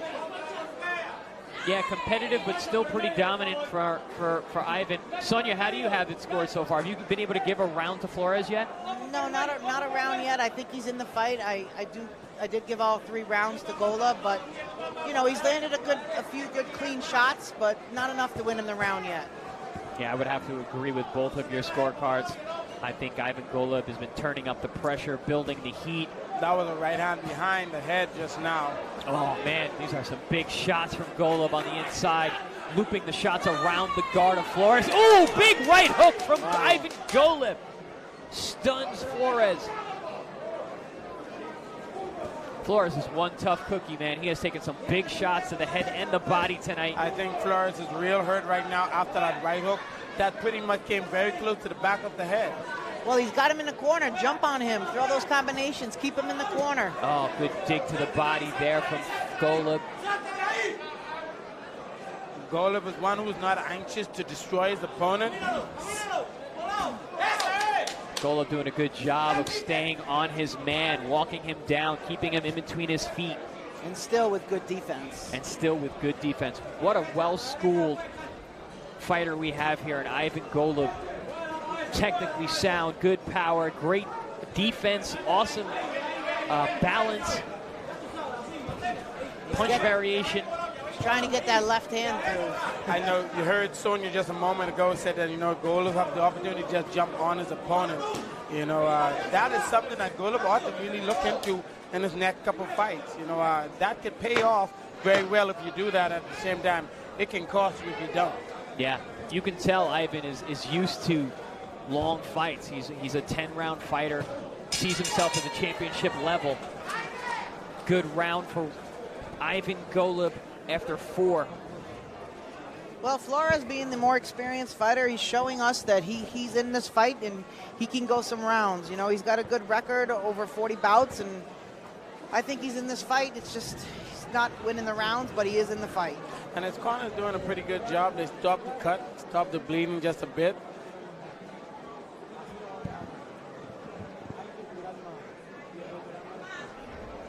Yeah, Flores in there throwing big shots, still dangerous, but just seems like he's slowly being broken down by the more consistent and efficient Ivan Golub.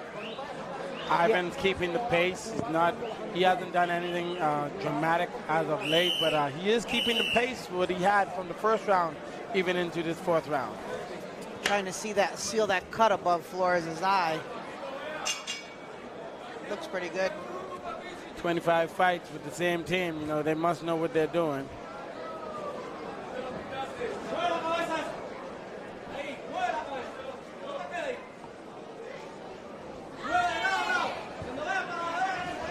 Straight left hand down the middle from Ivan Golub, backs Flores up to the ropes.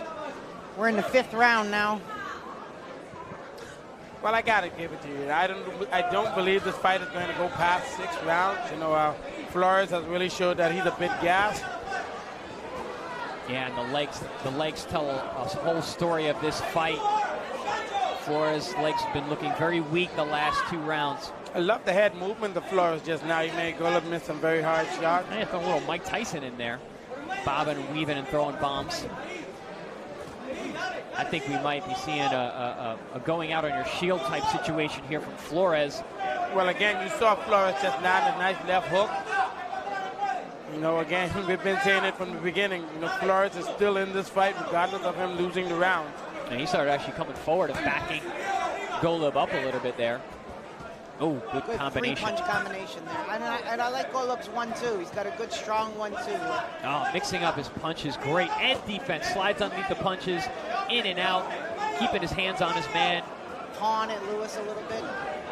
Trying to get those gloves down. Flores moving, making Golub miss punches.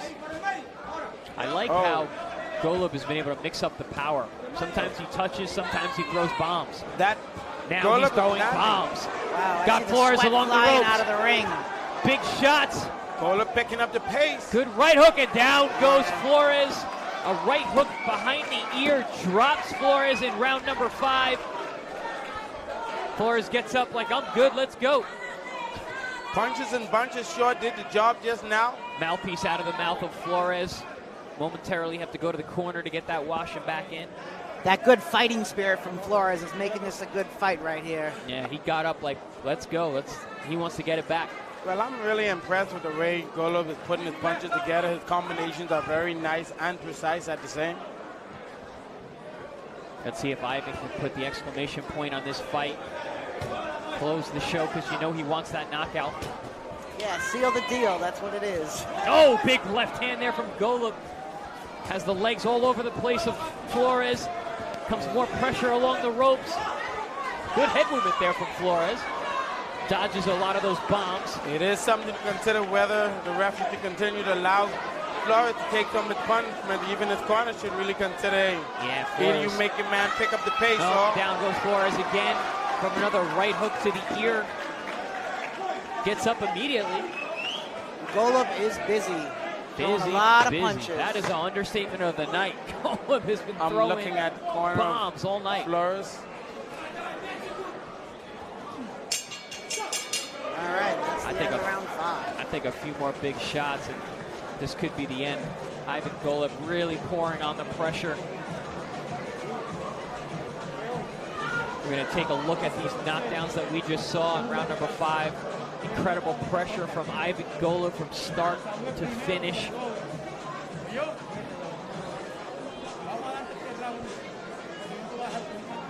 There we see Ivan Golub in the corner there. Here we just see him letting his hands go. Busy, busy, busy. Letting both hands go on the inside. Whenever Flores is against the rope, Golub takes that opportunity to let his hands go with both sides. I believe it was a right hook on the ear. There it was. That put Flores down. And then the second knockdown, more of the same. Flores on the ropes. Golub letting his hands go. And I believe it's another right hook there. Just before that, that puts Flores down. You see him. That might have been a delayed reaction. Yeah, a little bit. But that is a beating Flores is taking in there, and it really is something to consider. Whether his coaches them should consider not taking him too much punishment anymore.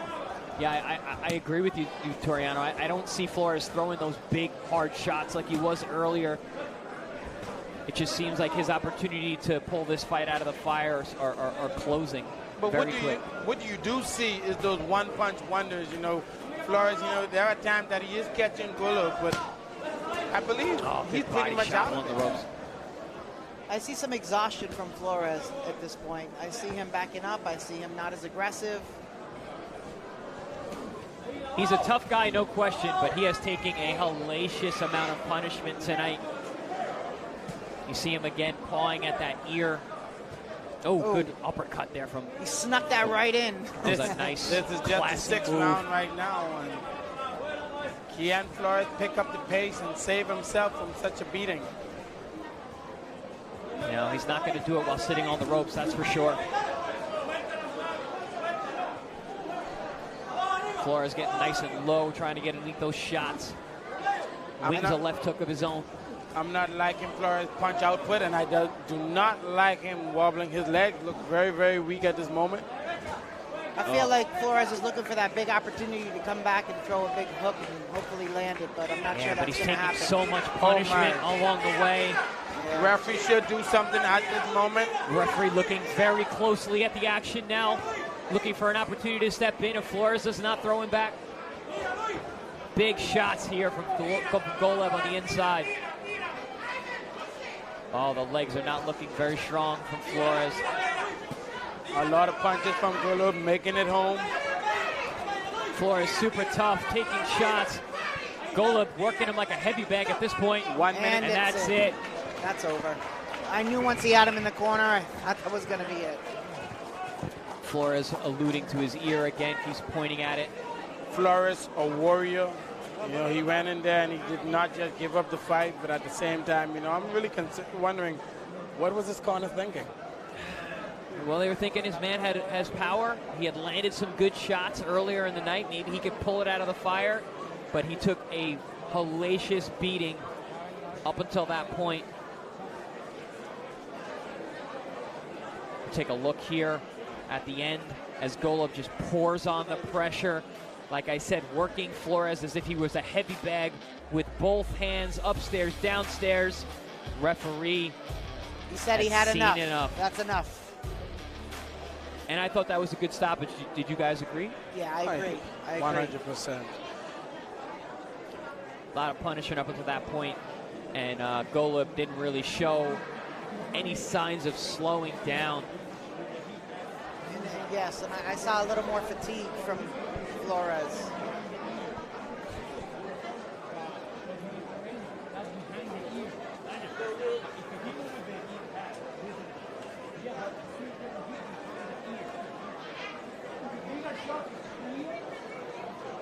Great display, another victorious Team Havoc fighter.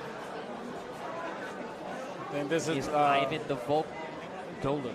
I like this fight, though. I feel like, you know, Flores was in the fight. He was landing good combinations. He was trying to weave underneath Golub's big hooks, and Golub used his eyes, stepped back, and capitalized when he could. Yeah, 100%. And Golub was coming off a 15-month layoff, so this is the kind of fight that you want to come back, get your rounds in, let your hands go, be in there with a dangerous guy, and just get the job done. 15-month layoff, but Golub. And let's go up to the official announcement. Ladies and gentlemen, at 1 minute 58 seconds of round number 6, your winner via TKO in the blue corner, Ivan the Golub.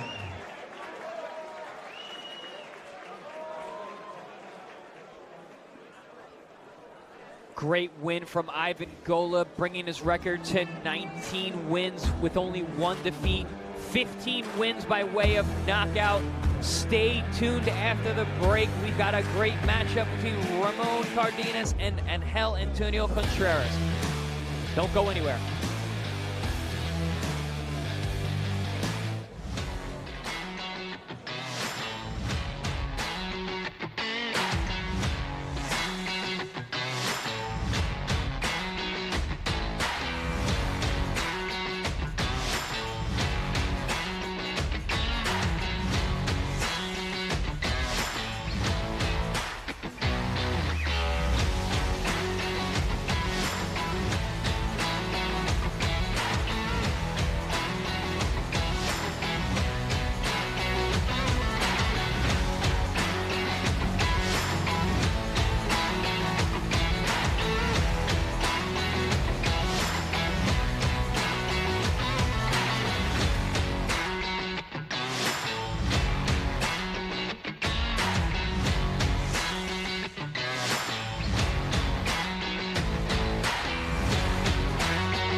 We've got Brooklyn to Orlando, but we could easily call this night the knockout night.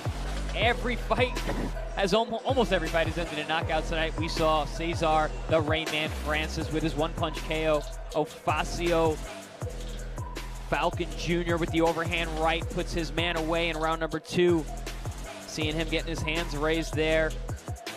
Then we have Alex Vargas from Long Island. Cutting angles, ripping body shots, putting his man down and away. Earning his 10th victory, 10-0, 4 KOs. And then the mighty Italian Giovanni Scuderi with some ripping body shots to finish up the night. And a great war between two young, hungry guys. Anthony Soto coming out victorious, 3-0, 2 KOs. Great action-packed fight. And coming up, we've got Raymond Cardenas versus Angel Antonio Contreras. A super bantamweight fight scheduled for 8 rounds. This is a fight that we are excited for tonight. Expecting a war.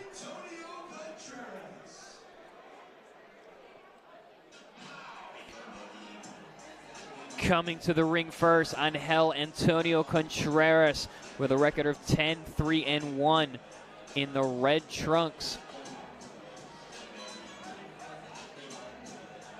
Laureano, tell us a little bit about Contreras. I know you looked him up. You watched some of his background.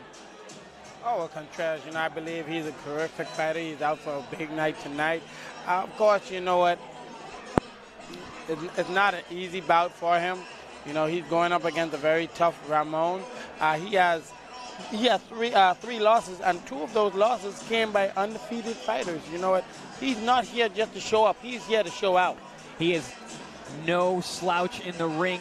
Tough Mexican fighter from the beautiful Monterrey, Mexico.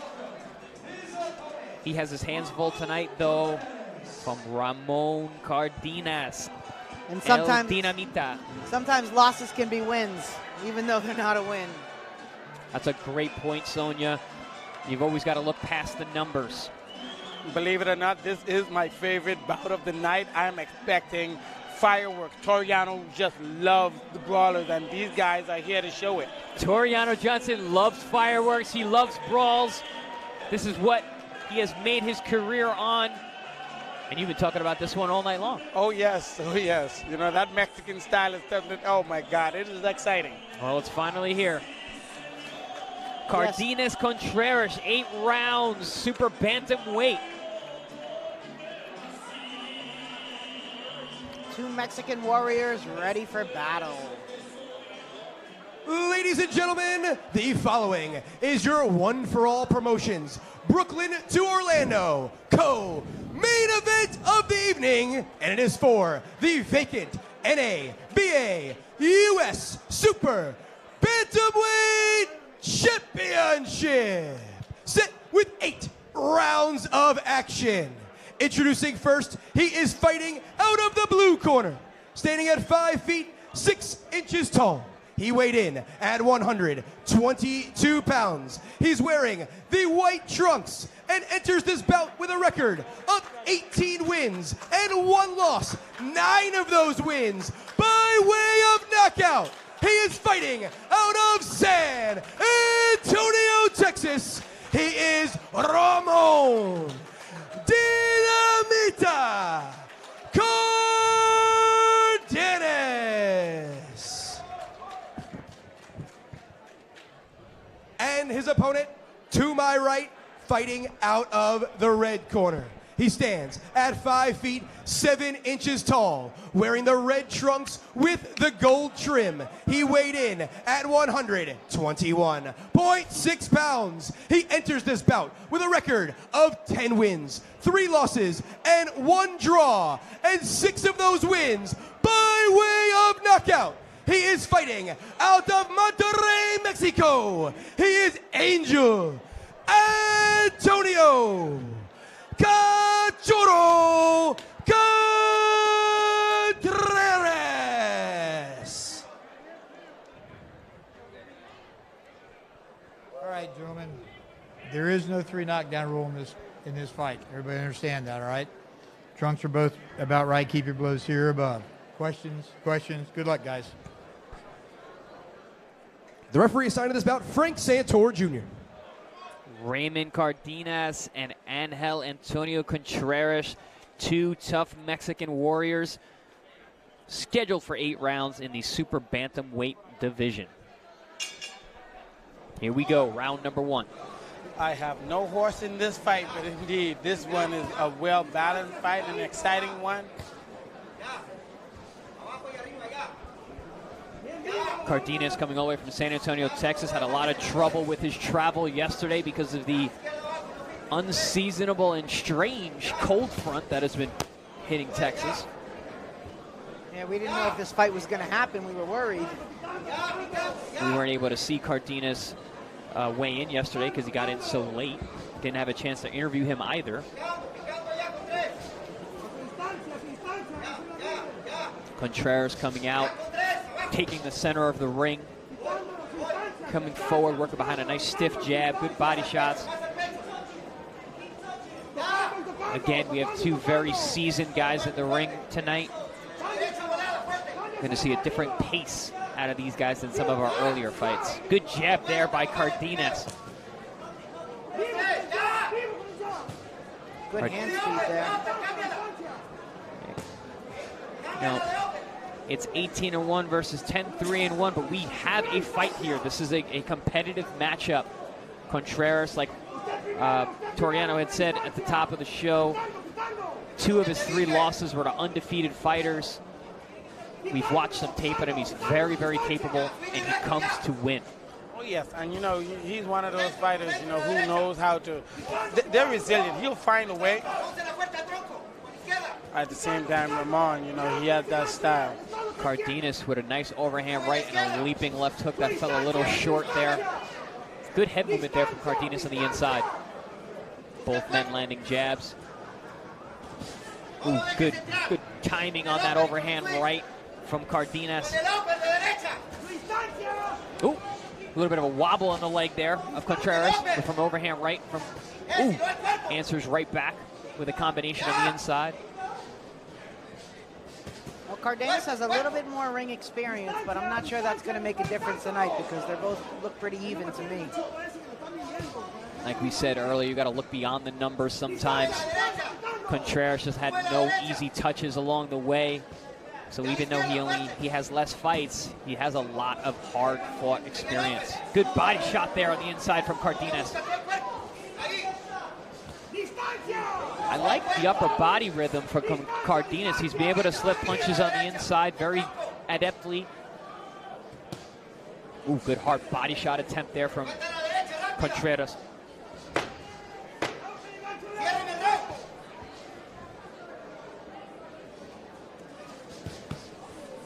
Good 3-punch combination by Contreras. Good nip tuck affair and opening stanza there. Both men having their moments. Let's talk a little bit about Raymond Cardenas and his potentially fateful trip here last night. Didn't arrive until almost midnight here in Orlando. Didn't get back to the hotel until about 3 a.m. From San Antonio and the snowstorms, the odd amount of cold and winter weather that San Antonio, Texas has been dealing with, delayed his flights. We were thinking this fight might not actually happen. Spent 7 hours at the airport yesterday waiting for his delays. But hey, well, he was supposed to head out Wednesday and he couldn't make it out, but he's here and he's ready and he's in this fight.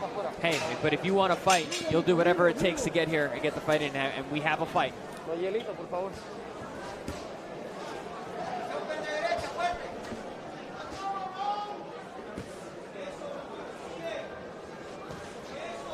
Good body jab attempt there from Cardenas. I like the busyness of Contreras. Got his hands going, jabbing. I'm just right here just watching this fight, watching see how busy both fighters are. They're being very well, very defensive, very offensive. These guys are out here to give you a show tonight. Contreras is ripping some very hard hooks. Nice counter over the top from Cardenas.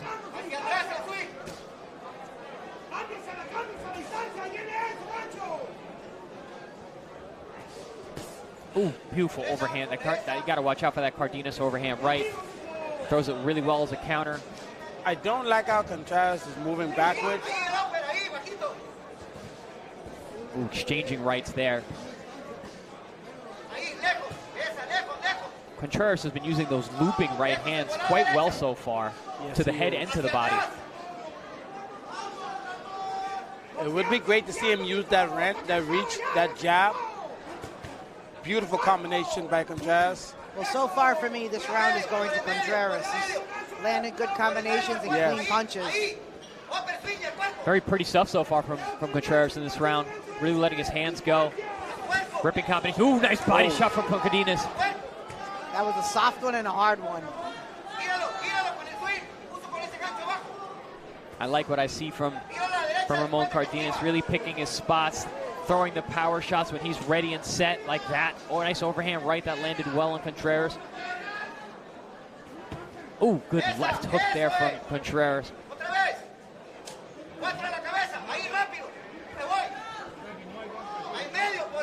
Contreras is busy. He's throwing a lot of punches. He's moving around, forward, backwards.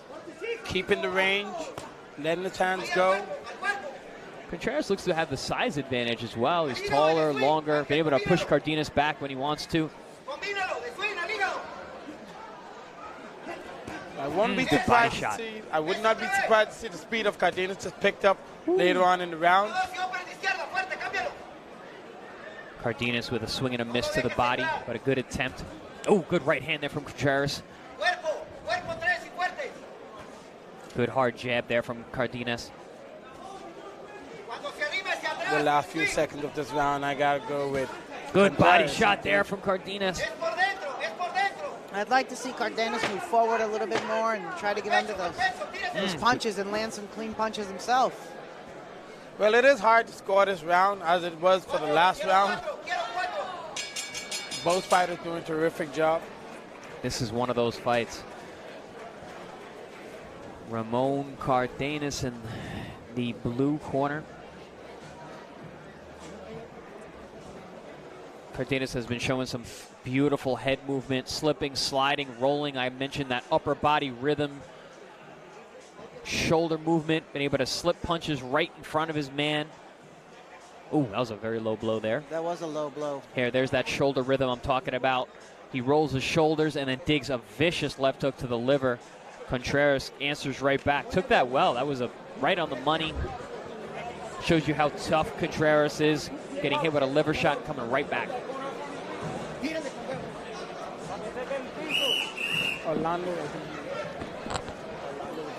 Well, these guys look in shape to me. They're busy, they're punching. Yeah, I think this is going to be one of those fights that's very hard to score. Nip and tuck rounds as we go. Round number 3, good left hook there from Contreras. Cardenas is hurt, but he's still there in the fight. Beautiful left hook by Contreras. Ooh, good combinations on the inside there from Contreras. Similar to last round, he came out very strong in the beginning of the round. Cardenas taking the second half of the round last round. Cardenas is pretty much just staying in a shell most of the last round, and this round looked like he's doing the same. Contreras letting his hands go. I do like the commitment to the body by Cardenas. He keeps digging that left hook to the body. Ooh. That left hook landed on the gloves of Cardenas. Overhand landed on the shoulders. The ropes are not a good place to be, so he's got to get off those ropes. At the same time, Cardenas is doing a good job making Contreras miss. Oh, beautiful left hook by Contreras. Contreras doing a great job of controlling the space in the ring. Has been able to be the ring general, controlling the center, and now has pinned Cardenas against the ropes. Oh, and landing a big overhand right as well. Well, Chris, I think that right hand of Contreras did land on the shoulders of Cardenas. As you can see, it had no effect on him.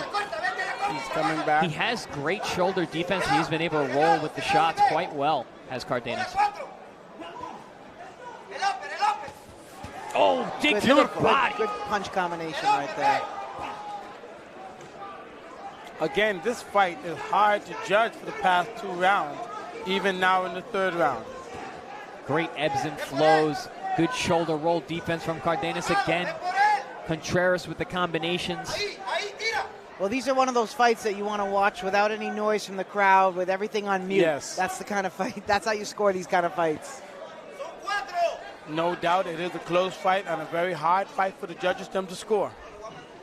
But it's an entertaining one for our fans here watching at home, for fans in the building, and also for those watching at home, and for us announcers. This is a fun fight to watch even for us. Oh, big overhand right there from Cardenas as Contreras tried to circle out. Ooh, and a body shot. But he's right back. Contreras is right back in it. He's right back there after a big overhand right and a left to the body. Contreras has not been moved by those power shots off Cardenas. Oh, big right hand there as well. And again, similar to the round prior, Contreras comes out very strong to open the round. Cardenas comes back, closes the round strong. This fight, this bout by far is still one of my favorite bouts. You called it. You were right. Yeah, this is really close. This is a tough one to call. I'd love to watch it on silent in the replay. Yes, I do not even want to call who's winning the fight as far as I'm concerned.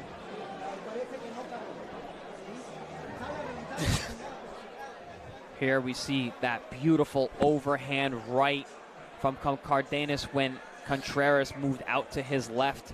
Stayed a little tall and got hit high on the head. You saw the splash of sweat there. And then some more shoulder roll defense from Cardenas. Very nice, pretty stuff so far. Cardenas very defensive with those shoulder rolls and, the bobbing and the weave. And I like these guys. They're both in shape. They're both here to fight, and they're both in good shape. Yeah, Cardenas doesn't even sit in between rounds, standing for the break. You always owe it to the fans to come in shape. It's important. Indeed. Amen to that. Oh, both men meeting in the center of the ring, battling for every inch. Busiest fight of the night. Cardenas and Contreras, it's a very, very close competitive bout. And Contreras always seems to start the round really strong.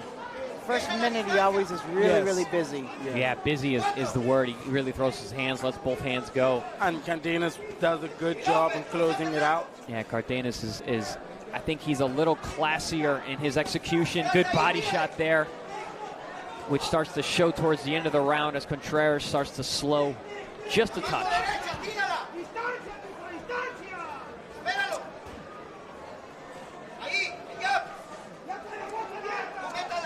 Take a look at the scorecards here from Toriano Johnson. He's got Cardenas winning the fight 2-1 over Contreras. Toriano and I are in agreement here. Yeah, very hard to score, but our two expert ringside unofficial judges are in agreement that Raymond Cardenas is winning in very close fashion. I got to give it to Cardenas. He is finishing off very good. Oh. As well as Contreras. He's starting out well, as you can see in the first half. But I almost can predict that Cardenas is going to show off at this moment right now. I think we got a little blood in the mouth of Cardenas. Might have been from the power of that right uppercut landed on the inside by Contreras.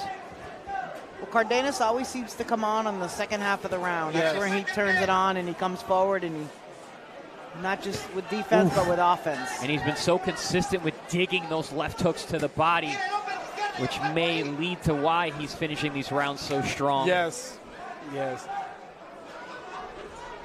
Got to give it to Contreras.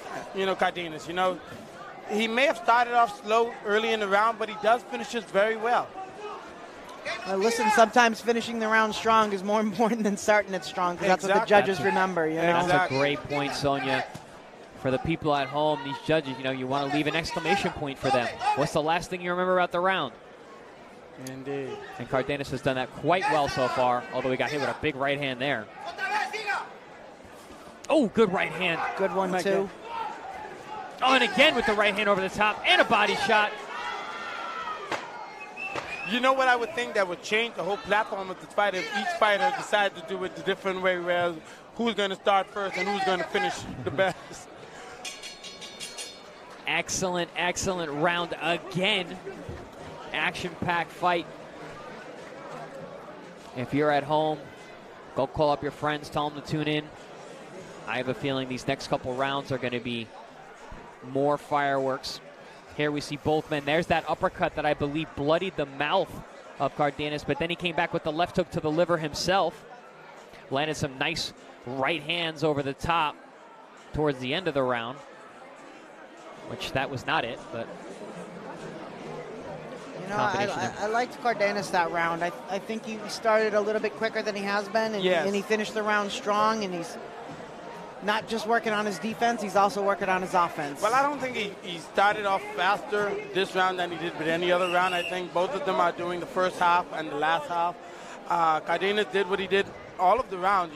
Come that last 1 minute and a half, he's going out there and, putting in the work. I believe it is how you finish the fight. Round 5 of 8 right now. We've got Raymond Cardenas versus Angel Antonio Contreras. We've got a barn burner so far. Both men letting their hands go, landing big leather. Very impressed by both men, actually. Great conditioning, good power punching. Toriano's got it even here on the scorecards. 2 rounds to 2, all evened up after 4. Second half of this fight, I think, is going to be very interesting. This is a close fight, no doubt, and it all depends on how the judges them score the fight. You know, I love an action pack, especially. I love when you can close a round. Some folks may just judge it according to how it starts. Oh, good dig to the body there from Cardenas.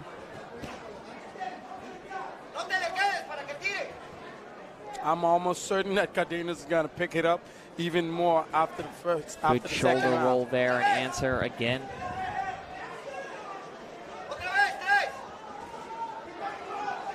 Good jab and a right hand. Looks like Cardenas is starting this round a little faster. Yes, he is. Yes, he is. He hasn't met the halfway mark yet, and he has already started to work. Well, I'd like some more combinations. I'm seeing a lot of single punches being thrown here instead of combinations, and these little guys should be throwing a lot of combinations.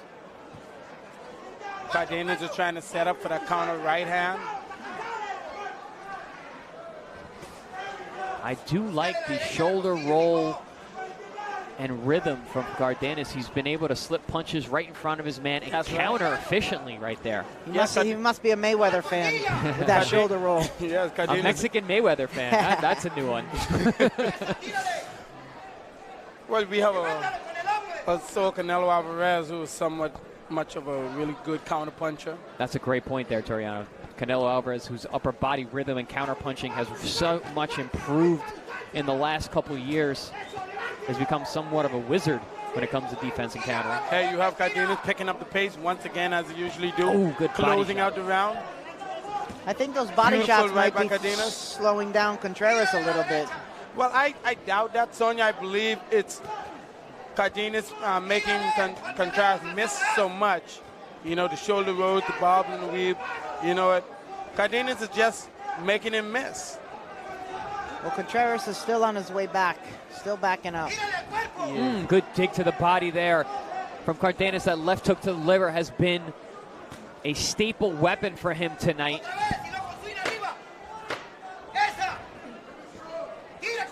Chopping overhand right there as well.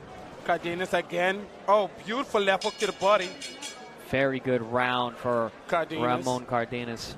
Indeed.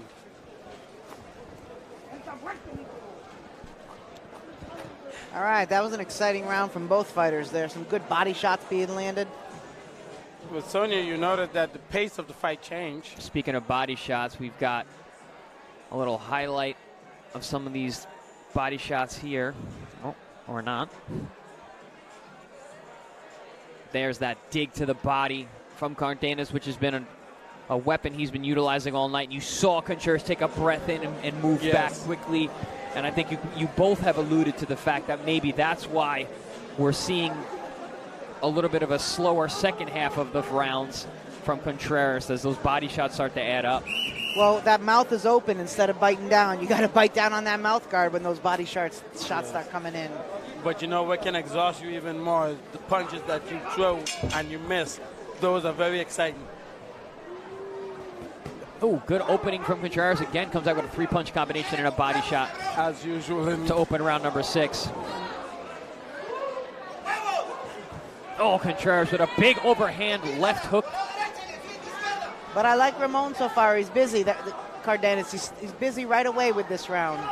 Yeah, he did that last round Beautiful as well. Good upper, a good left hook there.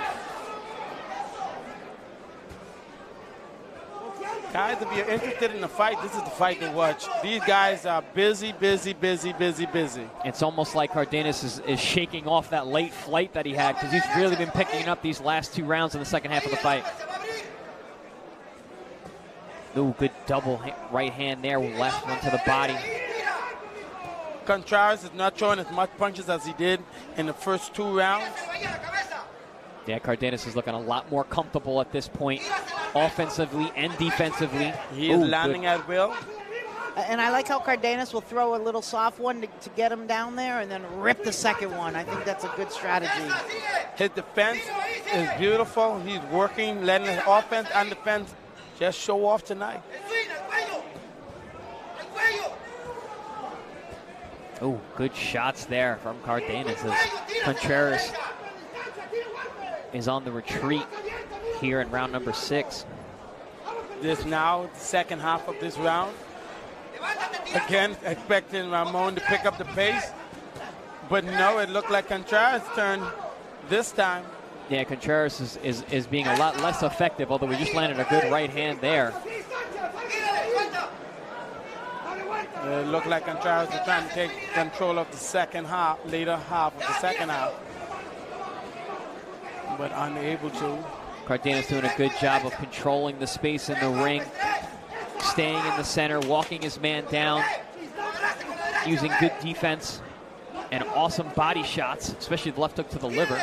Even with the punches that Contreras is throwing, I see a lot of exhaustion coming from each punch. That is so beautiful left hook by Contreras. Oh, big overhand right there from Ramon Cardenas.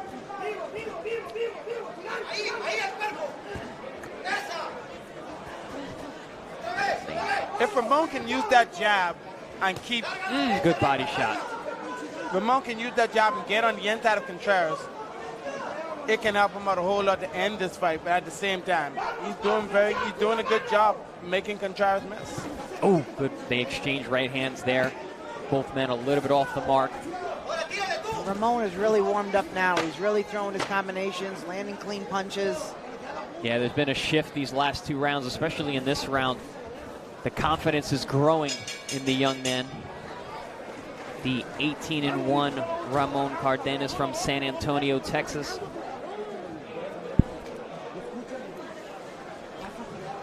Cardenas having a great round. Big check left hook there, rips an uppercut, and then a body shot. Great combination. Coming out of that shoulder roll defense with a big overhand right. Shocking Contreras as he's on his way out. Great round for Ramon. Still a competitive fight, though. Both guys still landing punches, you know, throwing big shots, still getting them through, both of them, so it's still pretty competitive. It's still a tough fight to score. Well, don't get me wrong here, you know, I love the way Contreras is working as well as Ramon. I do have Cardenas ahead on the scorecard, but in the same, you know, Contreras could be winning this. You know, his style is one way he starts off early, you know, but he doesn't finish well.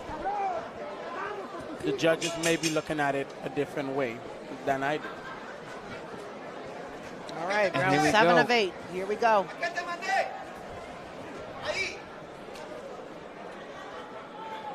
Here we go. We've got Toriano's scorecard here. Talk to me about what we have here. We have it all tied up after 6 rounds on your scorecard. Well, it is a very difficult fight to score. You know, Contreras... Oh, no, I'm sorry. I misread that. You have Cardenas up ahead. Talk to me about the fight. Why do you have it scored that way? Well, you know, I noticed in the 5th round, Cardenas, he had changed the pace of the fight. Usually he was starting off early, starting off late in the later half, but he had changed it around, you know, throughout the rest of the round, especially in the 6th round. Right. He had mixed it up. His pace had picked up. Oh, big overhand right. Excuse me, Toriano. Yeah, but yeah, again, you know, Cardenas, he has changed it up a bit, and that was one of the keys of him being ahead on my scorecard. I agree. I think you're right on the money. It was a close first couple rounds, but Cardenas has really pushed the pace. Sonia, how do you have it so far? Well, I liked Contreras in the beginning, and I feel like Cardenas really, you know, set the pace and is now taking the lead, and he's really ahead of him now. So you guys are both in agreement. I think I agree with both of you.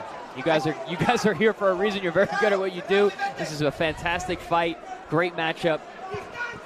The fight can still go either way. You know, this is a very, very hard fight to score. You know, both fighters are letting their hands go, and they are very busy. Cardenas has landed some very hard left hooks in this round. You know, after this round, I definitely would like to see how the coaches them respond to this. You know, the fighters them are right now neck to neck pretty much. You know, what would a coach say at this moment? At least for Contreras. I think either way, you're going to say that you need to win the last round because this, like you said, this is a close fight. It could very well be even at this point. And also remember, our angle may not be the same angle that the judges are seeing. So, people forget that different angles cause you to see different punches being landed. Excellent point, Sonia, for the people at home who are watching, who only have the TV view where you get the best view. A lot of times the judges do only have one perspective. Sonia, you said earlier, a knockout is not always the most exciting, and you know what? You have proved me right tonight. This fight is still my most favorite fight. Both fighters are going the distance, as it looks like even right now. But they're showing poise, technique, speed, and power. It's a beautiful fight. It is my favorite bout of tonight. I wouldn't speak so soon, Toriano. These guys are still throwing some heavy leather coming into round number 8. And yes, Toriano, everybody loves a knockout, but, we're here to see boxing, and that's a good thing, too. Yes, and this has been an excellent fight for the fight fans, for boxing fans. These two guys laying it all on the line going into the 8th and final round of this super bantamweight bout. Well, I like Contreras. I feel like he's in the game. He's throwing good jabs. I'd like to see him step back a little bit and use his lankiness a little bit. And I'd like to see Ramon keep going forward and landing his big shots like he has been to the body and slowing Contreras down. Ramon Cardenas definitely living up to the name Dinamita with those explosive left hooks that he's been throwing all night long to the head and to the body. Great work so far from the San Antonio Texan.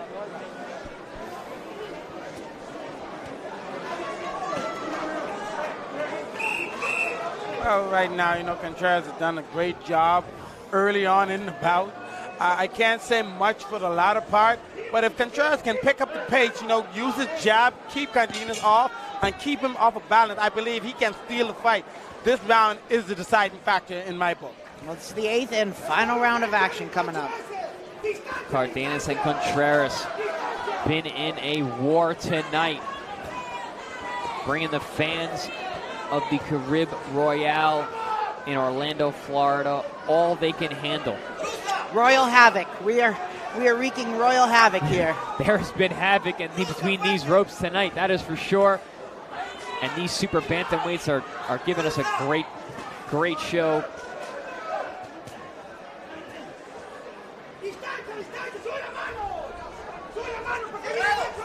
Toriano, based on your score so far, does Contreras need a knockout to win here? Well, when I gave Cardenas the head and the lead in this fight, it was only by a mere slight margin of each round. I do not think he needs a knockout in this round. I do think he needs to pick up and throw more punches, much more cleaner punches, and win this round convincingly.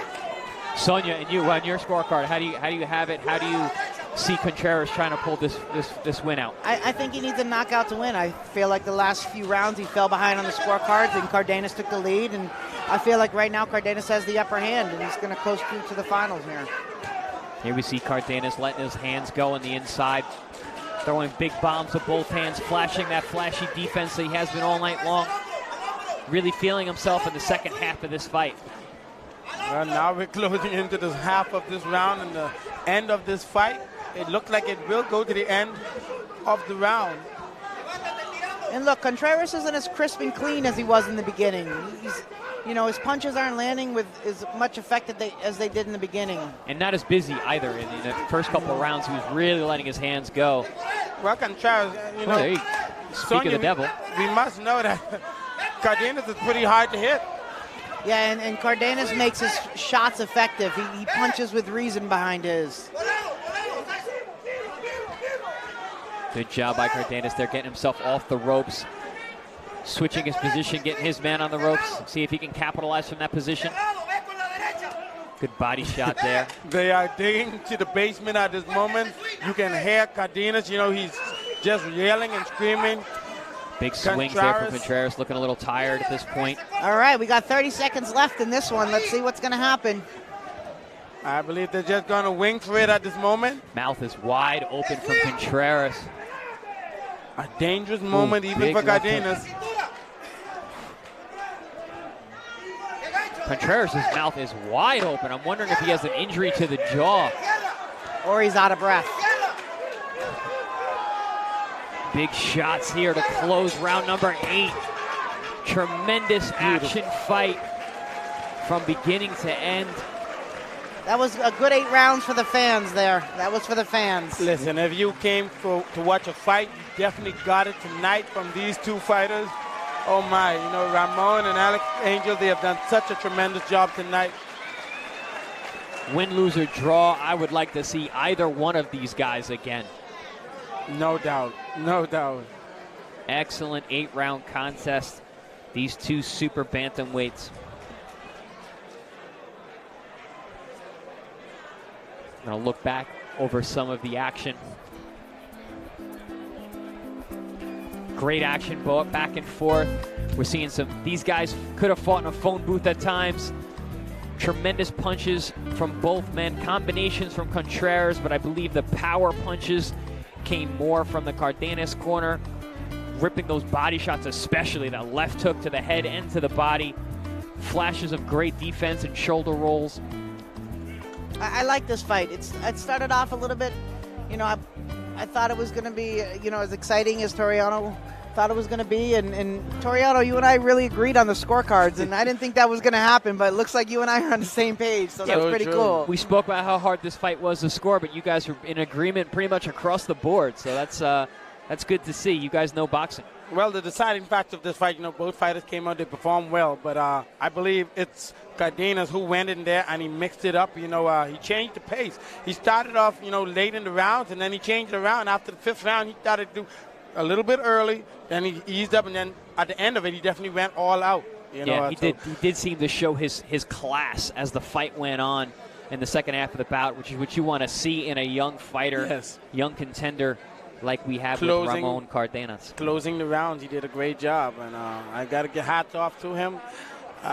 Whether he wins or lose, I still give him the victory tonight. Well, I'm going with Cardenas for this one, but let's see what the judges say here. Yes. I'll shoot it up to the ring announcer. Beautiful for the official scorecard. See how the official judges had it. And this is for the NABA US title here, regional title. You know, and these titles are very important. Ladies and gentlemen, after 3 rounds, we go to the judges' scores. Judge number 1 ruled this fight 77-75. Judge number 2 ruled this fight 78-74. And judge number 3 ruled this fight 77-75. Your winner via split decision in the blue corner, Ramon Dinamita Cardenas. Well, just as you guys said, a very close fight indeed. And he is your new split decision after NABA 8 rounds. U.S. Super. Not disappointed at all at the results. You know, both fighters did a terrific job. To me, the fans won tonight. The fans had a beautiful viewing of a great fight tonight. And Sonia already said that she had Cardenas pulling it out. Toriano, do you think the right man won, got the decision? Oh, no doubt, no doubt. On my scorecard, I had Cardenas winning. Of course, I would take no credit for that.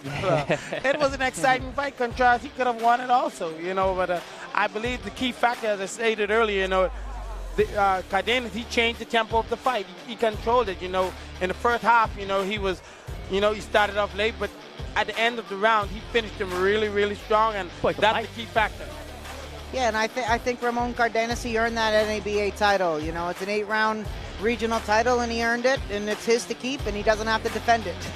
And it wasn't easy. He had to earn it. He had to dig deep. He had to show his class. That's the kind of fight you want to see in a young man. Winning titles, progressing on, getting into that contender status. The toughest fight of the night. Well, it's been a great night of boxing here in Orlando so far. Fantastic night of boxing so far. We've seen knockouts, we've seen great competition, we've seen competitive fights. And we're going to have an interview now with the winner. Ramon, excellent fight. He came, he brought it. Yes. He didn't make it easy. Talk to us. Tell us about the fight. Man, it was a tough fight, man. I knew we're from the same city in Mexico. So I knew he was going to be tough, man. I haven't fought in a year and a half. I'm not making that an excuse, but I felt the ring rust for sure. Took a toll on me, and so tougher fight than I thought, man. I love this fight. This is my best fight of the night for me. Like I said, I only expected fireworks, and indeed I got the fireworks. But Ramon, tell me this. Was it your game plan, to end each round strong? Because I believe that the deciding factor of this fight was the fact that you changed it around. After the 5th round, you started off hard, then you eased up, and then you did as you usually do throughout the fight. You finished real strong. Yes, I felt like I needed to push it a little bit more. I knew that the beginning was just to kind of throw him off and know that he doesn't have my range and my timing. And then so I knew I had to pick it up at the end, because I knew that the beginning of the round I was leaving it close for a reason, to pick it up at the end, And Ramon, I liked your combinations. I thought that your combinations were clear and concise, and you landed with meaning, and, Yes. and I thought that was really good. How did you feel about those? I felt good. I felt strong. I still felt the rust, year and a half after I tested positive twice for COVID, so that kind of messed with my chest a little bit. I felt my chest real tight. But other than that, I felt strong. I felt like my punches were hurting him, but he was fighting to survive. He wasn't trying to open up too much. He did land some shots on me, but I felt like he was just fighting to survive. There was no punches where I can feel like he tried to knock me out, Well, Ramon, congratulations. Enjoy the victory. You're the new champion, and I think that rust is off now, so Yeah. go enjoy that. Thank you so much for the time.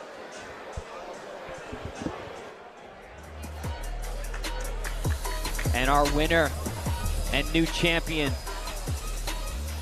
Ramon Cardenas, improving to 19 wins and only 1 defeat. All right, coming up next, we have the main event, the females bringing the heat here for the NABO title.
And we're back at the beautiful Carib Royale Resort, bringing you boxing action. One for All Promotions brings Brooklyn to Orlando. We've had a tremendous night of fights, great fans, great fights. Hace un año que no vuelvo a subir al ring y la verdad que estoy muy ansiosa y muy contenta de volver otra vez a pisar el cuadrilátero. It's been surreal. When I turned pro, I wanted to move at a fast pace, but to be a main event fighting against a world champion for my 4th fight, it's such a great feeling because I know I'm prepared. Poco. vi pocos videos de ella. Siempre trabajo mejorando siempre yo mis errores y avanzando siempre técnica y físicamente. I don't think that her jab and her combinations are as strong as me, so I don't see her being able to push me back. I see myself being able to dominate tonight. Y digamos lo gano, así que ya lo dije. I never look for the knockout, but I'm pretty sure it's going to go the same way my last 2 fights went, with a knockout.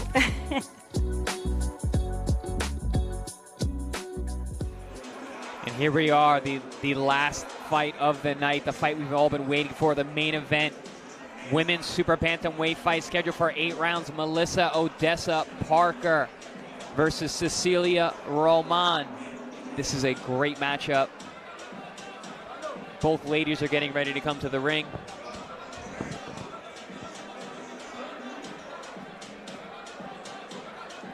Take a look at the tail of the tape between these two warriors. Toriano, tell me what you see here. Anything stand out? Well, 100%. You can see, the height difference, in favor of Parker, as well as the body size and the mass of Parker. She's just like 2 pounds heavier. Yeah, Melissa's one who's going to come out, be much more aggressive. And let's bring it to the official ring announcer for the ring walk of our 2 combatants.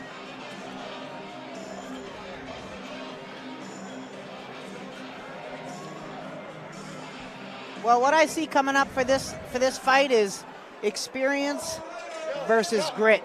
You got Cecilia Roman with a 15-4 record, and Melissa Odessa Parker with a 3-0 record. But Melissa's got a lot of grit. She's a warrior. She's strong, and she's here to fight. So I don't want to take anything away from her not having the experience. But I feel like this Argentinian is here, and she's ready to go.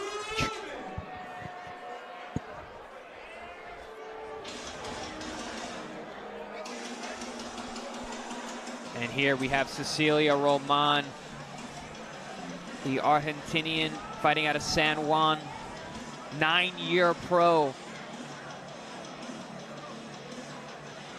former 2-time world bantamweight champion, has now moved up to the super bantamweight division to fight Melissa Odessa Parker. Like you said, we've got experience versus power here.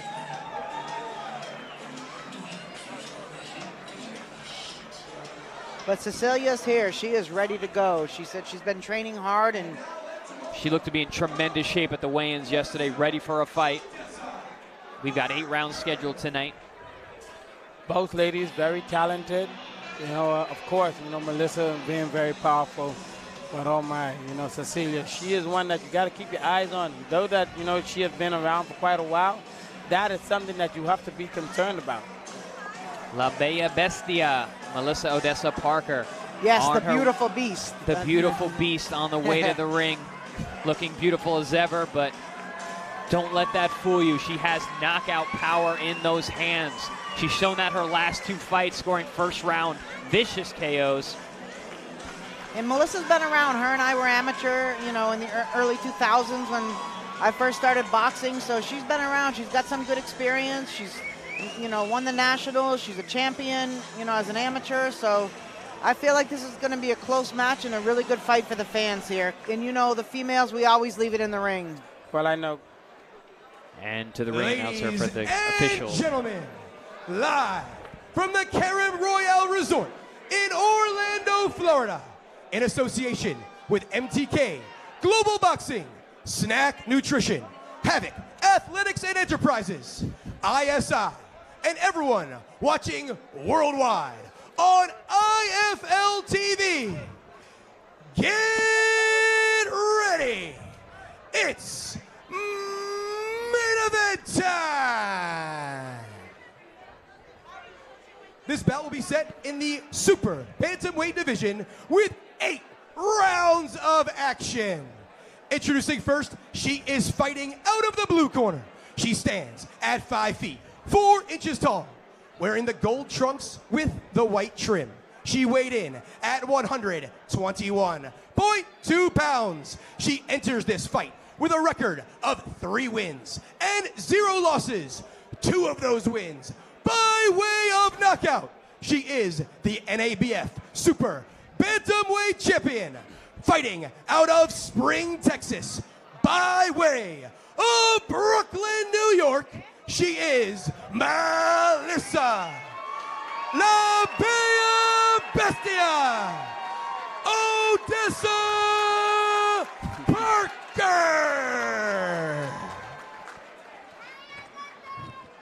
And her opponent in the corner to my right, fighting out of the red corner. She stands at 5 feet 3.5 inches tall, wearing the black trunks with the gold trim. She weighed in at 119.8 pounds. She enters this fight with a record of 15 wins, 4 losses, and 1 draw. 9 of those wins by way of knockout. She is the IBF World Women's Bantamweight Champion, fighting out of San Juan, Argentina, by way of Villa Malaya, Argentina. She is Cecilia Rubin.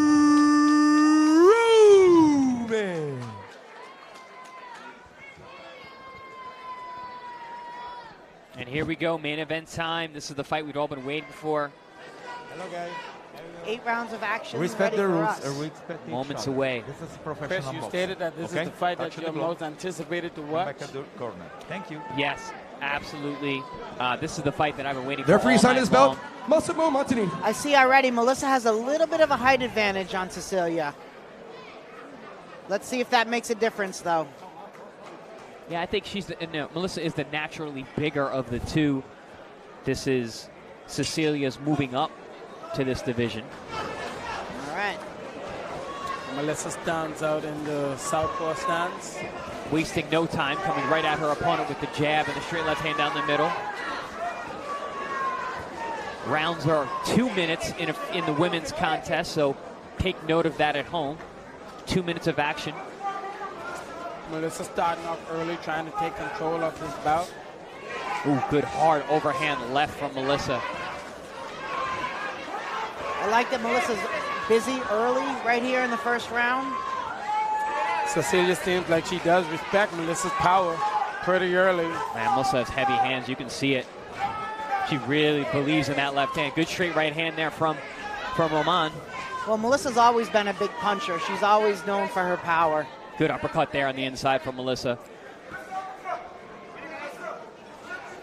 They say power is one of those things that's Beautiful born. body shot by Melissa. Good uppercut there on the inside for Melissa. Good overhand right there for Roman.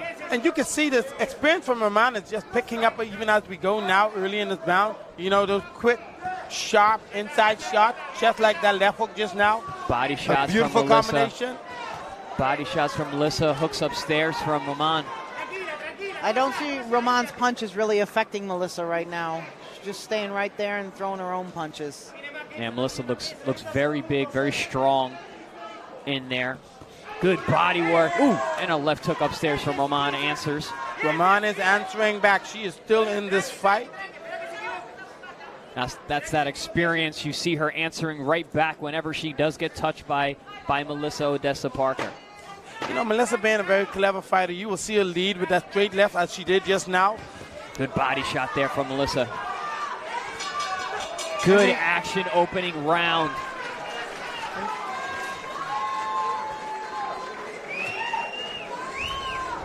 Parker really throwing those left hands with bad intentions to the head and to the body. I see another Havoc fighter in the blue corner with Andre. Another Havoc with her Havoc skirt on. Team Havoc has been in the building here in Orlando, scoring knockout after knockout. All wins. All wins tonight for the Havoc team, hoping to close the night out with a 100% winning record. You know, knowing Andre Rosario, he's probably telling Melissa right now, okay, continue to use your power, bob and weave at the same time, you know, but do not get careless. Those are the famous quote that Andre gave you in the corner there. Melissa did get touched with some shots from the veteran Cecilia, but for the most part, it was the power of the left hand of Parker. Round number 2 here. Keep in mind these rounds are only 2 minutes long, so they're going to go quickly. It just means we're going to have a lot of action.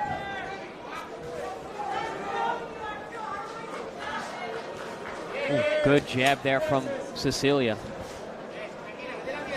Cecilia a little more busier this first half of the round for the second one. As I said, keep an eye out for Melissa straight left. Oh, good body shot there from Melissa. Oof, these women are throwing some heavy shots.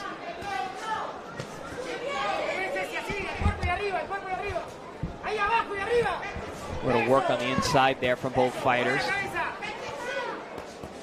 Beautiful left hook by Cecilia. She's digging the body with both hands as Melissa, but Cecilia answers everything in true to form, experienced world champion fashion. Good left hook upstairs by Cecilia Roman. Cecilia getting the better half of that moment. I'd like to see Melissa come up the middle after she throws those both hands to the body, come right up the middle after that. Melissa needs to be careful getting out too tall. She got hit with some hooks around the guard. Saw Cecilia looking for that again. Cecilia pushing Melissa backwards. Good hard straight jabs there from Cecilia. Keeping a very tight guard. Ooh, good body shot from the inside from Roman. Melissa's good up close. She's throwing some good combinations right now. Good hard body shots from Cecilia Roman, pushing Melissa back. These ladies are here to throw blows, and they're sure doing a good job at it. Oh, beautiful combination by Cecilia. And these two could be fighting in a phone booth. Throwing bombs. Big shots to end the round. It's a very big round. Not certain who should take that round, but I must say a close round it is. Ladies and gentlemen at home, we have a fight. I told you I was looking forward to this one. Yeah, no doubt. This is something that you said expected, and of course, they're really showing out at this moment. I do love the experience that Cecilia is doing. Cecilia's right there, and she's just, sneaking in those shots that you wouldn't expect coming. Here's a replay of some of the action. Both women just going back and forth, throwing combinations, landing big shots. Hard to tell who got the better of it, but both of them landing big shots as the round ended. Good last 20 seconds of the round right there. Again, like you said, Chris, it's really hard to score that round.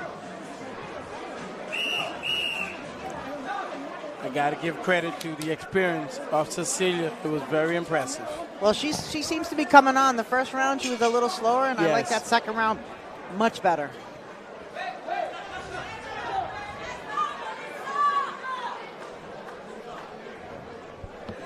Little break in the action here from the outside. It seems like the doctor is speaking to the referee. Oh, action continues. Round number 3. Stop box break in time. The commands you'll hear from the officials in the ring. Both hands to the body by Melissa. I like the consistent body work from Melissa up until this point. Melissa's using the range now. She's not fighting in close anymore. Of course. I think that's a smart move. Yes, I think it is. She took a lot of punishment in that last round from Cecilia, who was standing right in front. Now she's using some of that size and speed advantage.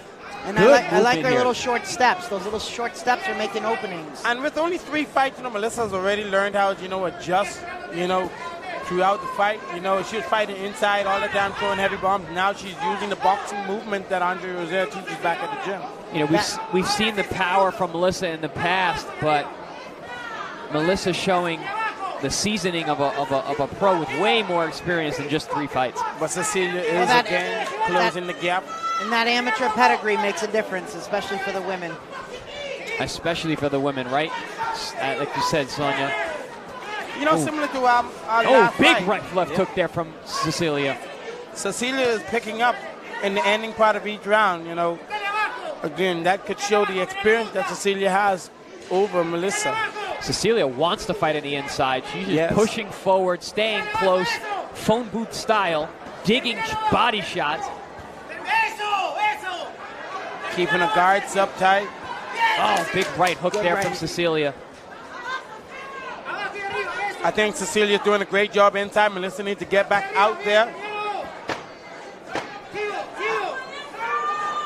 I think that this was a good round for Cecilia. I feel like she's getting a little bit more comfortable, and I really need Melissa to settle down and throw her combinations. Now, the first half of the round when Melissa was moving was good for her, but once they stood in front of each other, it seemed like Cecilia's consistent output was able to take control. Here we see both women trading shots. Counter hook upstairs from Cecilia Roman. Hook on the way out as well. Good straight left hand there from Melissa. Melissa digging on the inside. Eats a right hook and a left hook. Chris, you can see that Melissa, she changed her game plan early on in this fight. You know, in the first round, you know, she was inside throwing big bomb. Second round, the same. You know, going into the third round, you know, she changed it around. Obviously, her coach, Andre Rosette, told her to stay outside, use a boxing movement, sidestep. But even that didn't pay off because Roman just closed the gap in on her. And look at Cecilia, a couple deep breaths, but nothing serious. Now it looks to be in incredible condition. I saw that at the weigh-in yesterday, looking very strong, very fit, is Cecilia Roman, coming all the way from Argentina for tonight's contest. Can Melissa stay disciplined and stay outside?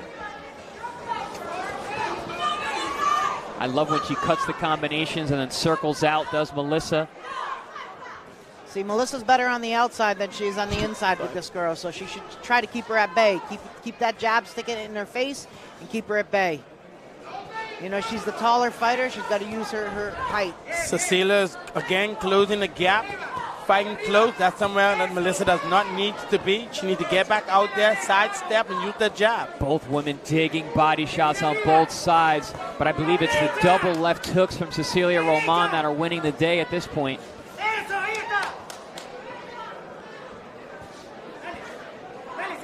Melissa with that big left hand on the inside.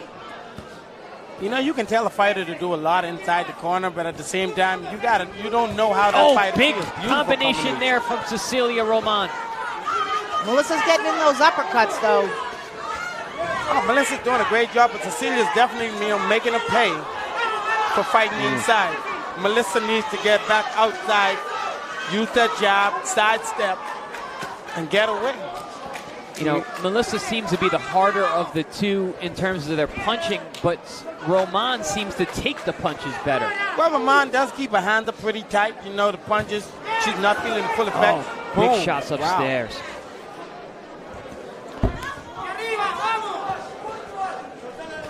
See, Melissa did that one well. She went to the body and tried to come up top. Even though she missed the top, she was still there trying. Oh, good combination here from Melissa. Ripping both hands upstairs. Good uppercut on the inside 30 there. seconds. Yeah, a little more movement from Melissa. She, you know, she's creating some space for her, and I think that's helping her. Yeah, when she cuts angles and throws punches up the middle, it's a different fight. Right.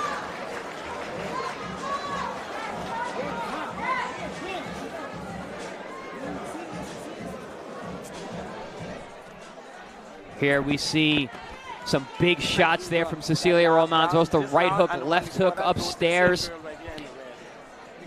And then smothering Melissa, coming forward, pushing.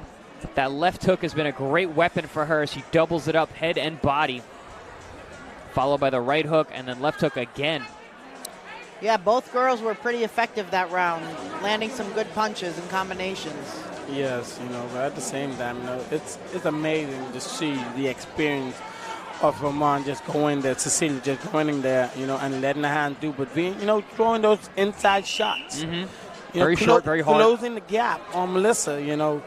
Aware that Melissa does have that one-punch power, you know, keeping her hands up. That's very important. Yeah, the bravery of Cecilia has been on display going in the Lion's Den through the power of Melissa Modesta to get her own shots off.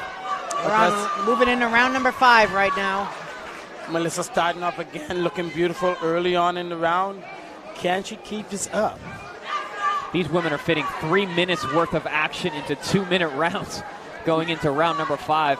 There's Melissa throwing both hands at the body and coming up the middle. That's important to finish She's the looking combo. beautiful at this moment, you know, using her legs. Do not allow there you Roman go. to close the gap. Okay, at the half rim.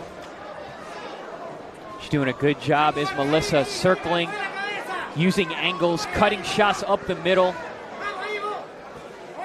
showing experience well beyond her short 3-fight pro career. Cecilia now got Melissa off her bike and closing the gap once again. Can Melissa stay on the move? She just got to keep working her angles, side to side, stepping back, creating space. Cecilia Roman getting a lot of momentum and pressure coming forward. Yes. It seems though, just like our previous fight, you know, one fighter is starting off early and the next one finishing hard. This seems to be the same program that they practice. Melissa having a great round, boxing smart, moving around the ring, keeping her opponent spinning. But again, you know, Romana just again, as she's done every round, closed the gap before the end of the round. That is something you have to notice, and she's doing a great job, you know, closing the gap. Yeah, but is it enough this round? It seemed that Melissa was able to box smartly for majority of this round. Well, Cecilia Still went to the body shots. just now. Great combinations there from Melissa. Yes, good 1-2 right down the middle from Miss Parker. She's been cutting beautiful angles these last couple rounds as an adjustment. We thought that the inside would favor Parker, but it turns out that cutting angles, moving around, and boxing has benefited the power puncher Parker.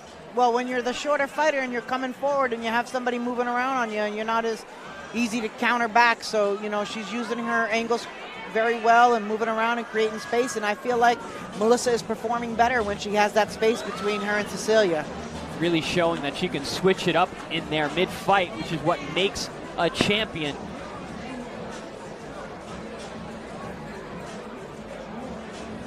Well, we're past the second half of the fight now. It's time for the girls to really turn it up and see who really wants this win right here. Well, I would love to see Melissa go back out there, get on her toes, use her angles, use the jab. She has been very successful doing it early on in the round. Can she finish each round like that, as she's doing even right now? Still has that power punch, though. You can tell her punches are very heavy. Definitely has the power advantage in this matchup. Doesn't seem to be slowing Cecilia down, though. You know, those Argentinians, they train in those mountains and they have good lungs. I don't see much exhaustion from Cecilia. She's still at the same pace from what I can see. And has been taking the punches very well so far. She has an incredible chin and very strong to the body as well. Oh, big right hand there from Cecilia Roman. Here we go, Toriano scorecard. How do you have it so far? Well, you know, Roman, she's using her experience. You know, she's going in there, sneaking in the shot and stealing the round. You know. So you've got it even so far after 5. And Sonia, how do you have it scored there? Well, I thought Melissa started off really well, but I feel like the last, few rounds, it's been more Cecilia, but hopefully Melissa's going to be on the comeback to make it a more competitive. In either way, we have a very close, tight fight right now. You know, that's definitely not the place for Melissa to be on the inside. You know, she does a great job using the angles and her jab. You know, but Cecilia, you know, she's just taking that away, closing the gap. Yeah, she got to keep that space. Don't let her in. Roman is making this a very physical fight. She may not be the harder puncher, but she may be the physically stronger of the two. Oh, good left hook there from Roman on the inside. Well, you can see the technique of Roman right here showing, especially his experience, you know, a game plan. You know, she knows Melissa had that knockout punch. So what she does, she keeps her hands up. Yeah, very, very smart tactic.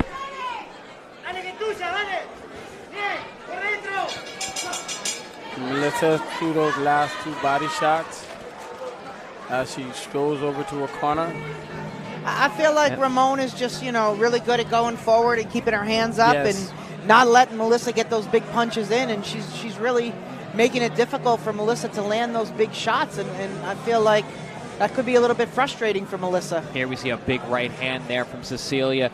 You know, you see her, she wants to be inside with mixing it up with the power punching Parker. She keeps pressing forward, pushes that momentum. Parker, you know, showing that power and that youth, while Cecilia, you know, she's showing her experience and her resilience in there. She knows how to change it around and make it work in her best interest. Yeah, this is a fight, an exciting one. Of course, you know, these are the girls, and they're out here to show off tonight. it's a reason that they are the main event of the evening. Saving some of the best for last. Here we go, round number 7 coming up, 7 of 8. I'd like to see Melissa turn it up a little bit and really get her punches off to get ahead on the scorecard for these last 2 rounds. Yeah, she's going to need it down the stretch. These last 2 rounds are really going to help decide the winner of this contest. Melissa back outside, doing a good job outside, picking, sidestepping, using a jab, but here goes Ramon, just closing the gap. Melissa's showing a great chin. She's taking some big shots. Well, Melissa's a tough girl. It's going to be hard to put her down. So. Big right hand on the way out there for Cecilia. Cecilia's keeping her hands up. Most of the punches, she's pretty much just brushing them off.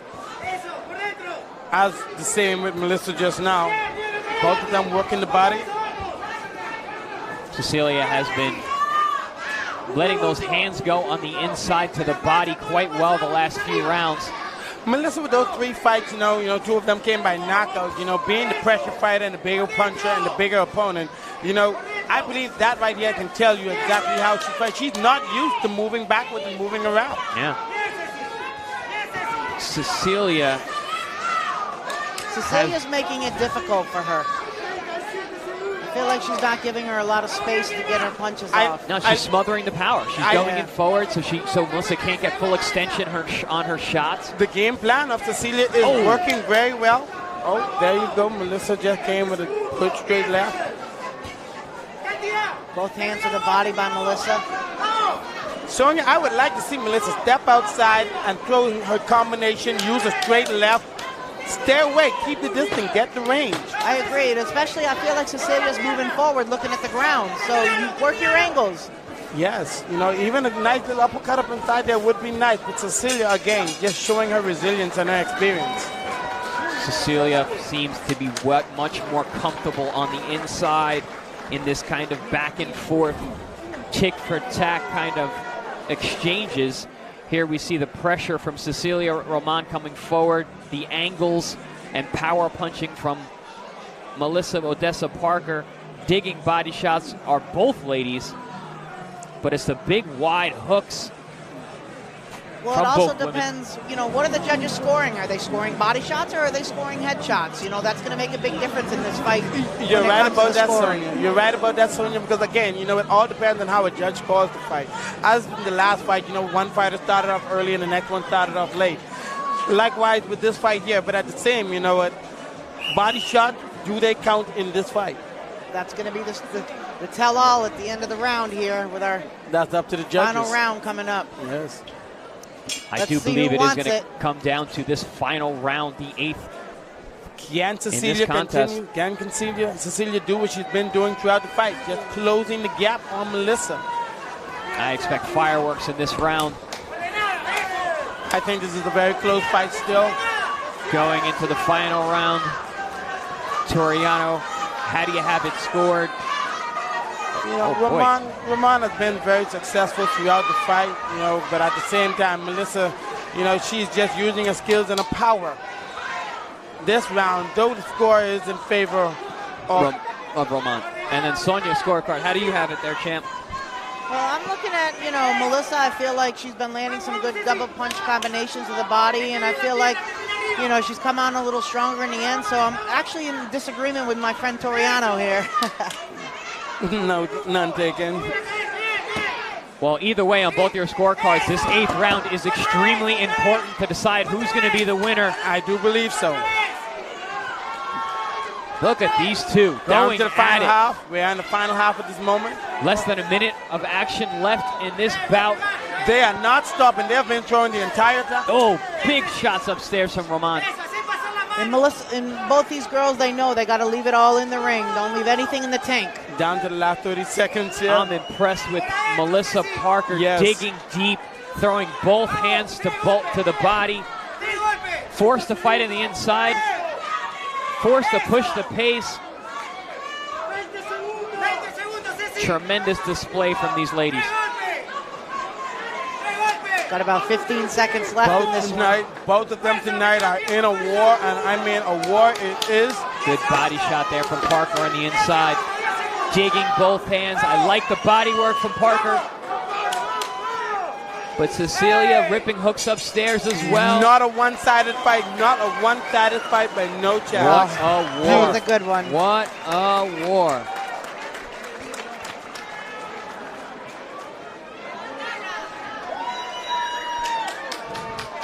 Cecilia Roman getting picked up by her coaches, feeling happy about the way things went. You cannot disagree with them, the feelings that they have, you know, but both women had their moments. Here we see in the last round the big head shots there from Cecilia Roman, letting her hands go. And then Parker comes back, ripping shots, still cutting angles. And then digging to the body on the inside. You know, this is a different opponent than what was planned. The opponent had fallen out, and this one was, you know, a late call. So I feel like, you know, a little bit of experience may have been too much for Melissa, but, you know, we're just gonna see what the judges say.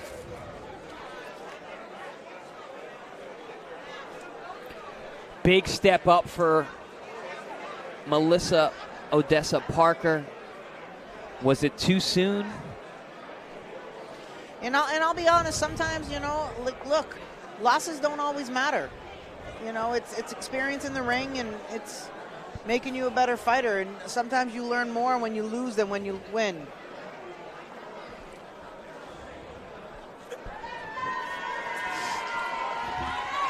As the judges tally up who our winner is tonight. What an excellent main event we had. Action-packed throughout.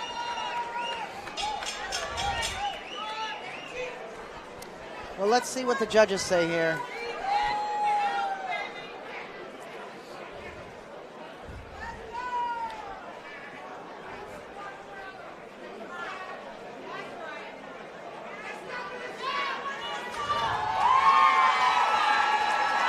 Toriano Johnson scores the bout 77-77, a draw, split draw. And then Sonia has it 77-74 for Parker.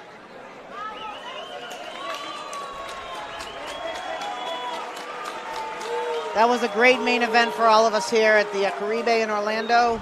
It's been a great night of boxing for all of us, and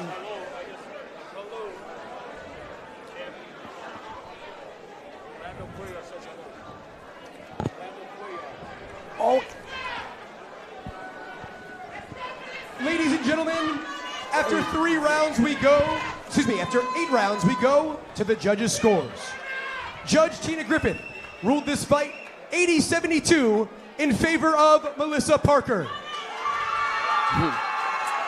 Judge Alexander Levin ruled this fight 76-76. And Judge Brian Gary ruled this fight 78-74, your winner by majority decision in the blue corner, Melissa La Bella Bestia. I guess I was right, Toriano. Hey, the women know the women, okay, Toriano? That was a good step-up challenge fight for Melissa. Big step up, and she showed up. And I think she's going to review this fight and see some things she needs to work on. Like my dad used to say, let it be a lesson.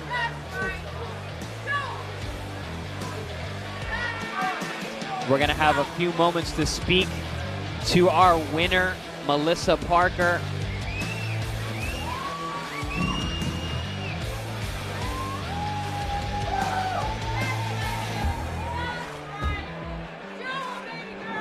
There we go. We see Uncle Dre with his newest charge.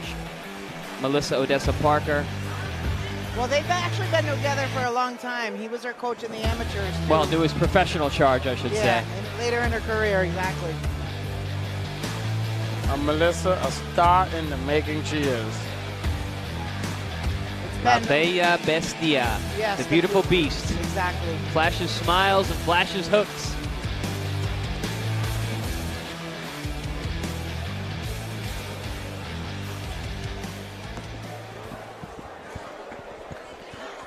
All right, with our winner, Melissa, congratulations. You had a great fight against a very great opponent. You had to show different looks tonight. Talk to us about the victory and what got you there. Oh, man. She was much tougher than I thought she would be. She showed why she's a world champion, why she's had so many successful title defenses. But she went in there with another dog, and I had to dig deep, and I got the job done. Congratulations on the victory. You know, Melissa, you went in there, you fought real hard, but it was something that is a concern. You know, she was closing the gap in on you throughout the fight. You started off real good, and later on in each round, you know, she tended to take the advantage off you. Is that something you're going to look at come forward in your next bouts? I'm sorry, a little trouble hearing. Repeat that last part? Yes. Like I said earlier, you know, you did great in the fight. But your opponent, you know, she came in, Ramon, you know, she used the pressure, she closed the gap, she used her experience, getting shots in. You were outside, she closed the gap. Yeah, is that she was something really you're going to good. look forward to next fight? That's something I'm definitely going to work on. I'm definitely going to have to improve my cardio to go against quality fighters like that who know how to stay on top of you, because I needed to use my jab to create the space, but she was just really good at coming in, and she was smaller than me, so she would close the distance and fire off. So I just got to work on pushing back, creating space, and continue firing off, because, you know, fighting at angles, it takes a lot out of your legs, so I did get a little tired. I can see. Well, Melissa, I want to tell you what I liked is that you use both hands to the body. I like that. I wanted to see you come up the middle, and then towards the end of the fight, you started going both hands to the body and then up the middle. And I was like, is this girl hearing me? Because I'm saying it in my mind. Oh, man, I could hear everybody. It was a lot, because I would hear, do this, do that. And I'm like, okay, just stick to the jab and then follow it up. Yeah, you know, I really like how your footwork was good. You used your angles, and, you know, I think a little bit next time, work on keeping her at bay. You know, that's what you got a strong jab for. Keep her at bay. She was a bull. She came forward. She came to fight. Most and, you know, definitely. this is a good learning experience from you, too. You got the win, and I'm proud of you, and on to the next one. Yes, most definitely. Thank All right. you. Melissa, thank you so much. Enjoy the victory. Congrats. Can't wait to see you fight again. What a night of fights. What a night of knockouts. We had beautiful combinations, great matchups. Brooklyn to Orlando, a successful night of boxing. Great fans here. Be back May the 8th, 2021, right here, same building. Make sure you're there. Put it in your calendars. We've got great action coming. For my broadcast partners, Toriano Johnson and Sonia Lamonicus, thank you guys. Have a wonderful night. Yes. Royal Havoc here in Orlando, Florida. Have a great night, everyone.